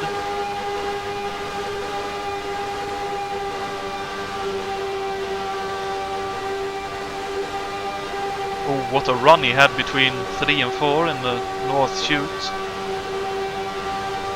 Got one here.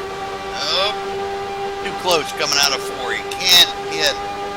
I think he's lifting. He's holding position purposefully.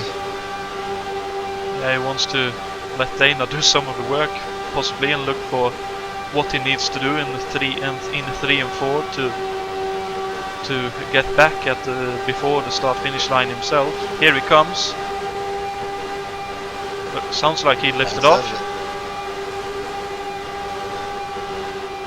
He's trying as well. This is a real cat and mouse game, this. Yes, he wants to slipstream her on the last lap, but he has a long way to wait. Well, like that's probably the position you want to be in, but Yes, the risk it of the is. caution Yes, coming it is. out. And that's also where Dana wants to be. If it's, like you said, if it stays green, but if we get down to 4 or 5 to go, I wouldn't rule out Dana having a quote-unquote missed corner, a la David Pearson and Richard Petty in the 78, or what, 79 500. No, 70, whatever. In the 70s at least. Yes. No need to make it harder than it is. Yes. By remembering that. Big Oh, run, what big a run, run! big run. He timed that right. Yeah, that's a good try. By That 5 car lengths. that shows him exactly what he needs to do to possibly grab the win by drafting if Dana goes by down the back straight. But what a run that was! That was some scintillating speed right there. When will Richard He's Wilkes? coming back at him. Now we got a lap car in the mix. Yeah, Richard Wilkes that is. Oh, and she buries it in there low. Whoo! Let's just have a quick look. Juha Boos has dropped a lot far behind Jan Kowalski, so unless Jan Kowalski or Dana or Jari runs into trouble, it'll be a 4th position for Juha on pace, but I think he will be happy with that either way. But back to the lead battle. Oh, and Richard gets right out of the way here. Yes, he does. He wanted His no part of connection that. time was some issues, I think. Yeah, possibly, but I don't think he wanted a part in this either way. That looked like poor Ben in the first attempted start the last time. Oh, the cars are coming. Indeed. Yari's trying it. And I think he had overlap that time as well.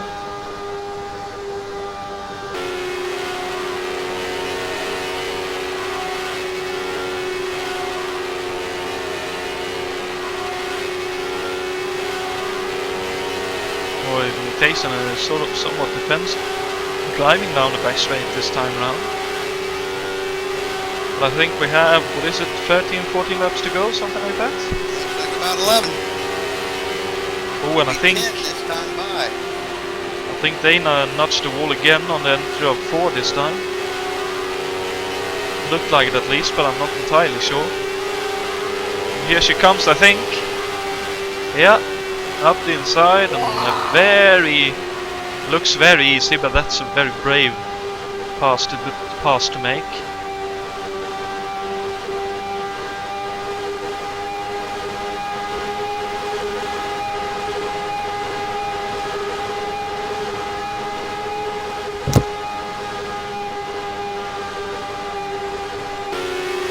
And he goes again.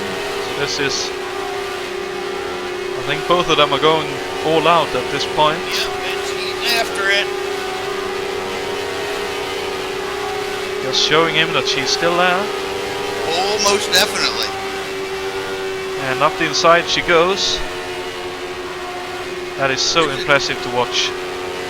There's a 2-word term about the way she's going into the corners, but since it's a female driving, I can't say it.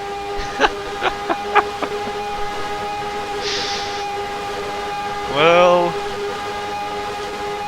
it might come out yet. I'm not guaranteeing anything, but wow, she is just throwing it into the corner. yeah, and she has a lot of confidence in the car. Ooh, a bit loose though. That looked like the rear end was moving a little bit in 4 that time. But look at that speed difference in a straight line. Yes. That is a big advantage to have. That is absolutely incredible.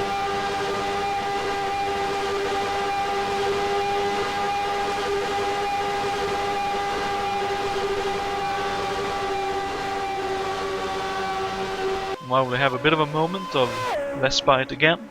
Kowalski still 3rd, Bors 4th, White 5th, with Lee Simpson still in 6th, so a great race from him. 7th for Martin Lasina, 8th for Richard Wilkes, and Bruno Chacon is out of this race finally,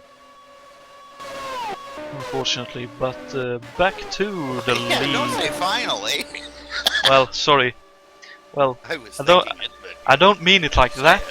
I don't mean it like that. I mean that. Okay. I was expecting him to be out almost 100 laps ago, so yeah. I duly apologize, Bruno, if that came out wrong. I didn't mean it in a bad way. I just mean that, as I said, I expected you to be out many laps ago with that lost wheel incident on around lap 70 or 80. But again, the battle for the lead is on, and it's on that Chevy Penske is mean on the straightaway, just able to drive by at will, it seems.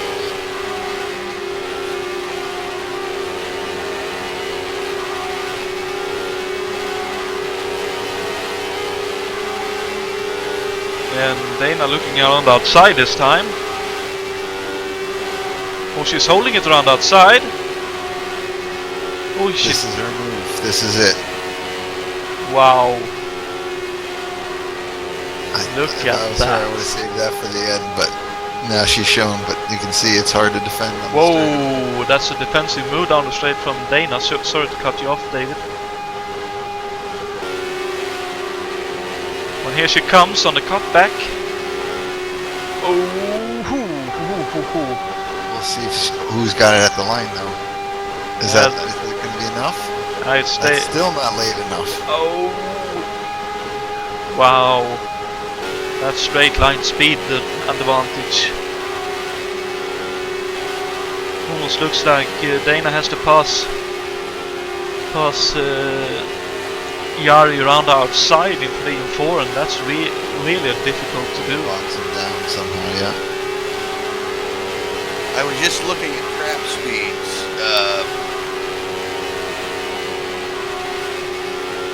When Yari drafts around Dana on the straightaway, he gets up to 224, 225. When Dana pulls the draft on Yari, he's pulled at 226, 227. Holy mother. I know at one point following these guys, I blipped 230. Yeah. And that was on one boost. That's just how big the draft is. And here she has the outside opportunity, just a small one. It's gonna clear it. Oh, but trying for the cutback, possibly. No, doesn't come there. Oh, but that... Does she want to get him this time? No, she definitely need that draft to be able to sail by. He doesn't want to pass him now. He passes That's him very now, true. that sets him up.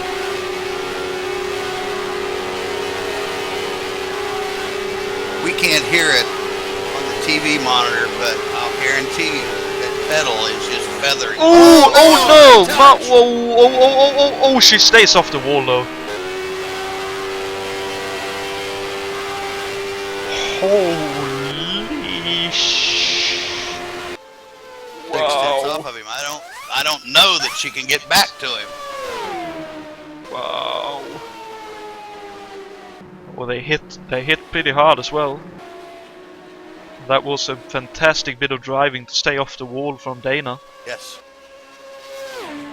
Wowee.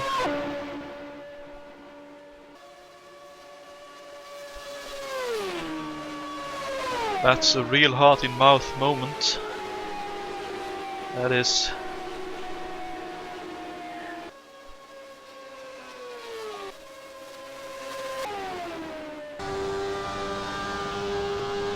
I wonder if that could possibly be the race. It's going to be hard to work it back from here. That's it. That's the race. Oh, it was the It's race. over. Wow. Okay.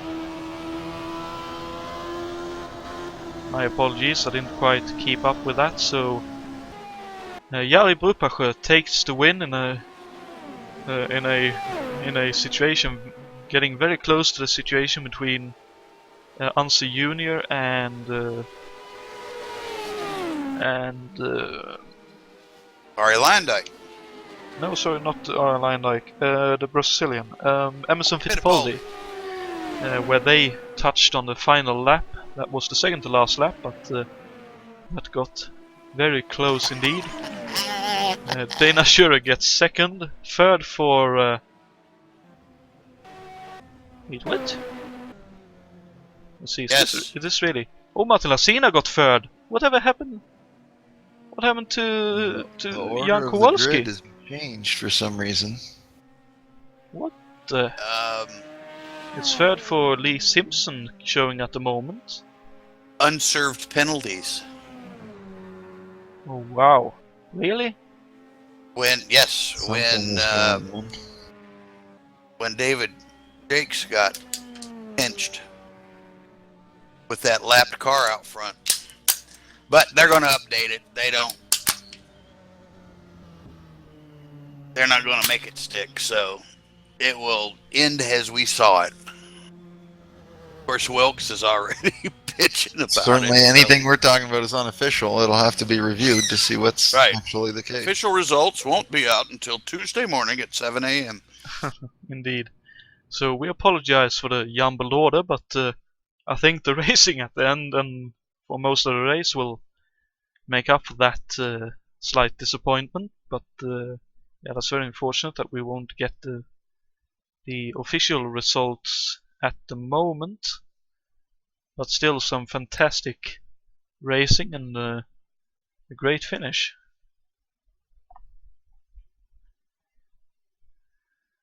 User joined your channel. Yes, as we are joined Okay, so by Jason White. Welcome in and take it away. I can state for the record, at least at this moment, that Jari Brubacher wins it. Dana Schurer is in second. Kowalski was third. I was fourth.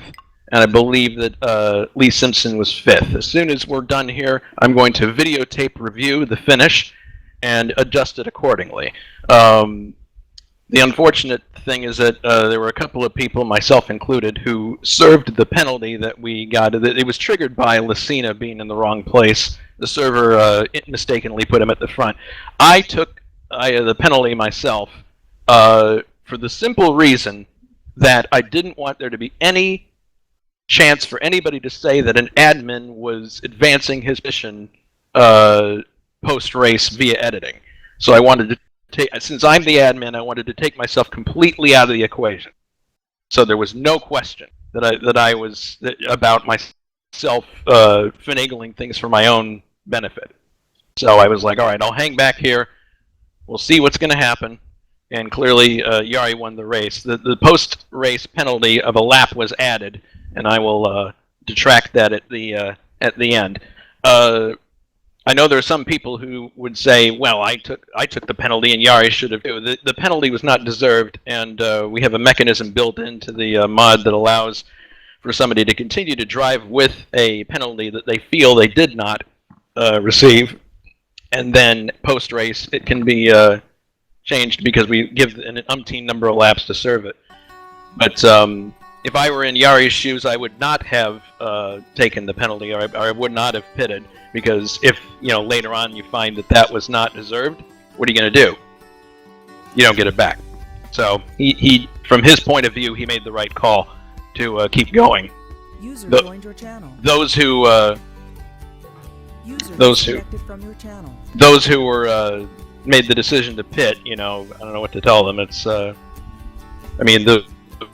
one consolation is that it didn't involve the people up front necessarily who were battling for the win. I mean, the people who clearly got penalties and didn't serve, I'll put them back. Obviously, I can't get my lap back, but it was more of a case of I just didn't want to.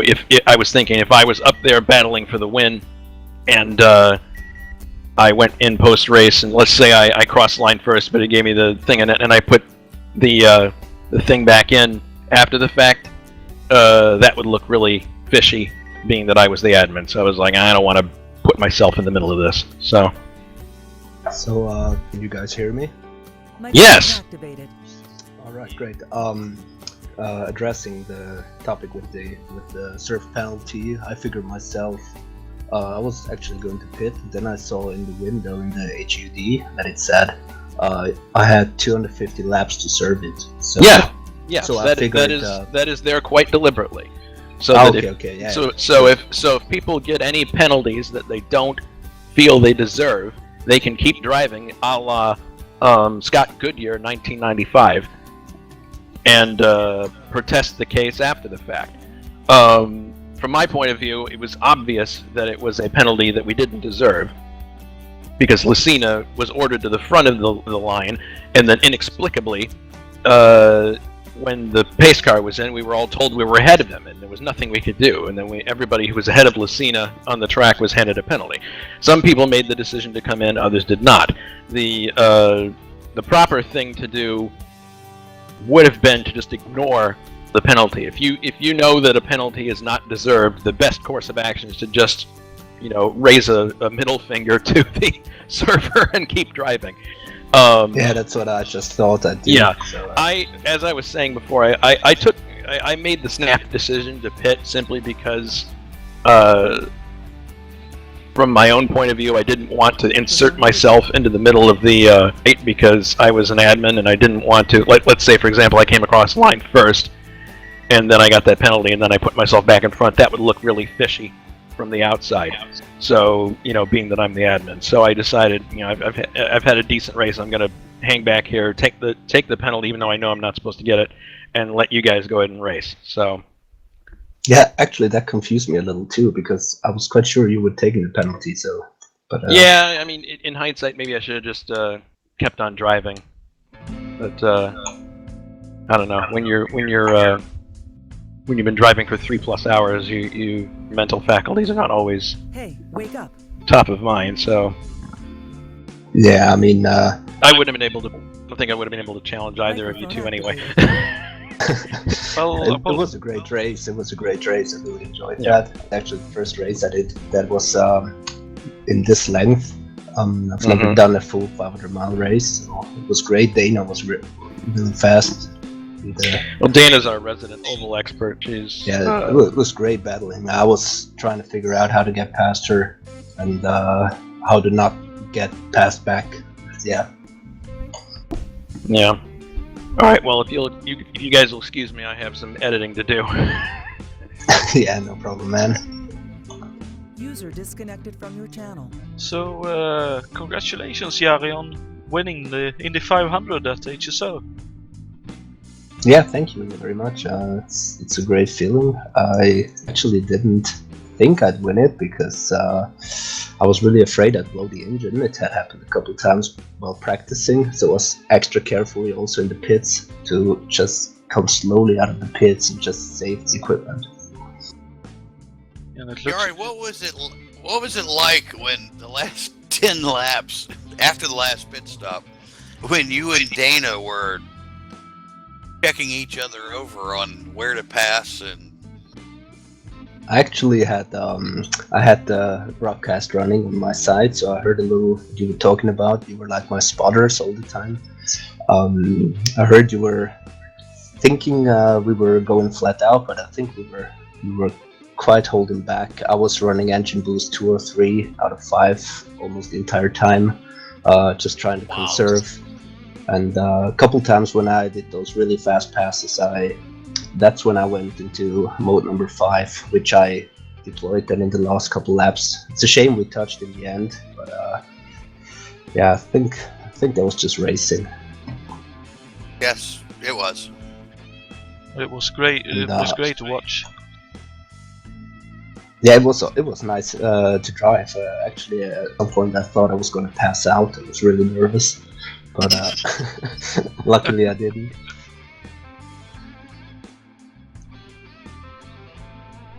And looking towards there's 2 cars that becomes available for the rest of the season after this race, so I'd assume they will be posted fairly shortly. Will we see you in the further into this championship? I think you were here only for this event for now. Yeah. Yes. I'll have to sleep over it and then I'll see. Okay. Yeah. So again, congratulations. Actually, you guys missed. I actually missed my pit stall in lap, I think 145 or something. I wanted to pit and I missed my pit stall, and I came out, and then Scott was really wondering why I was in position 8. So for a moment I thought I had thrown it away there, but luckily I got back to the front really quickly again. Yes, very good job. And that first time we came in together, I did overshoot my stall, and I apologize for blocking your pit. Yeah, I remember that. Actually, I thought we had the same pit stall or something was wrong, so I parked next to you, but then I realized you backed up, so... But no, very, very good job for the first race out, and to hang on to an oval like that. I know that's not a forte of a lot of people, but you did an excellent job. Thank you. Well, also had a great car, so that surely made it a little easier to get the win. That's a fair call, but still fantastic job and a fantastic drive, and again, congratulations on winning it. Thank you. I think I'm gonna get myself a glass of milk now, and then probably off to sleep. It's already midnight here. Yeah, There you go. That's a very understanding thing to do, and a good call on taking the milk, with Indianapolis winning drink being milk. So exactly, yeah. So yeah, Scott, rounding off thoughts for this event before we cap off the broadcast. An outstanding race. I think that was some of the best, if not strategy, tactics being played after that last pit stop. I had a great time driving the 114 laps that I drove. It was, I thought, run perfectly. Just some mistakes here and there, and my hat's off again to Jari. Yes, he had a very fast car, but then again, for 500 miles, the car has to be managed, and he did a fantastic job of that. So, all right, guys, I'm gonna go. So, see you guys. Bye. Okay, bye, mate. User disconnected from your channel. and your thoughts, Jonathan?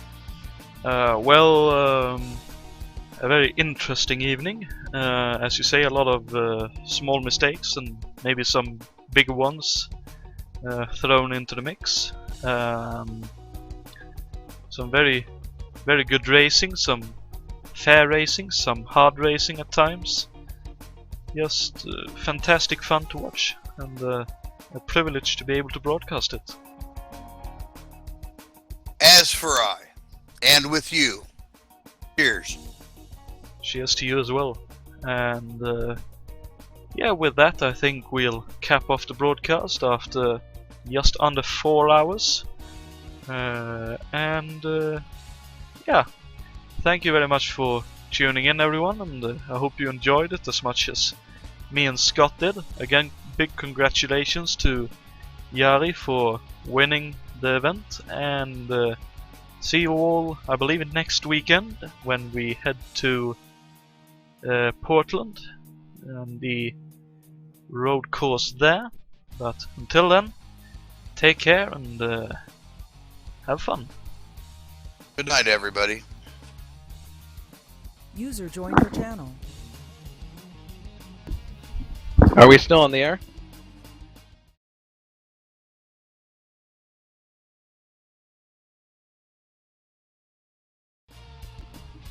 Sorry, not. we are just back for a quick moment with Yeah, it the was a simple official matter of results from reviewing the videotape. Jason.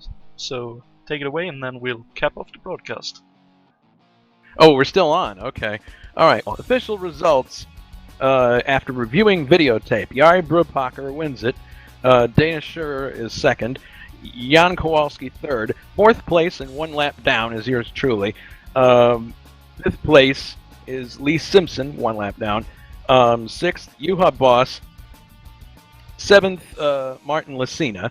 Eighth, User joined your channel. Richard Wilkes, and those are the finishing cars. The first car that did not finish was Mick Chapman, but those are those 8 cars are the ones that actually finished the race. So once I edit the results to show that, they will be up in a few moments. But Who is yours truly? Is he like Serbian or Balkan or? Anyway, funny. before this goes on I any was- longer, thank you very much, Jason, for the official results and the quick work on that. thank you And for enduring the yellow fest that was the 2017 HSO Indy 500. yeah, no worries. There were a lot of stuff to talk about, so Yeah. all good All fun. right. Catch you guys later. User Cheers. disconnected from your channel. So with that, thank you very much, everyone, for watching, and I hope you tune into the event next weekend. And we also have the BTCC being broadcast this Wednesday. I just remembered, coming to you from Donington that time around. But until those 2 events, take care and talk to you good later. Good night. Sound muted.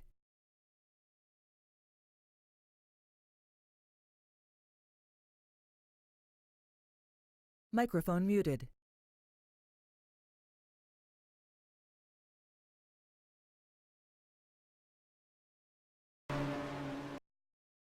Slot around, but until those 2 events, take care and talk to you good later.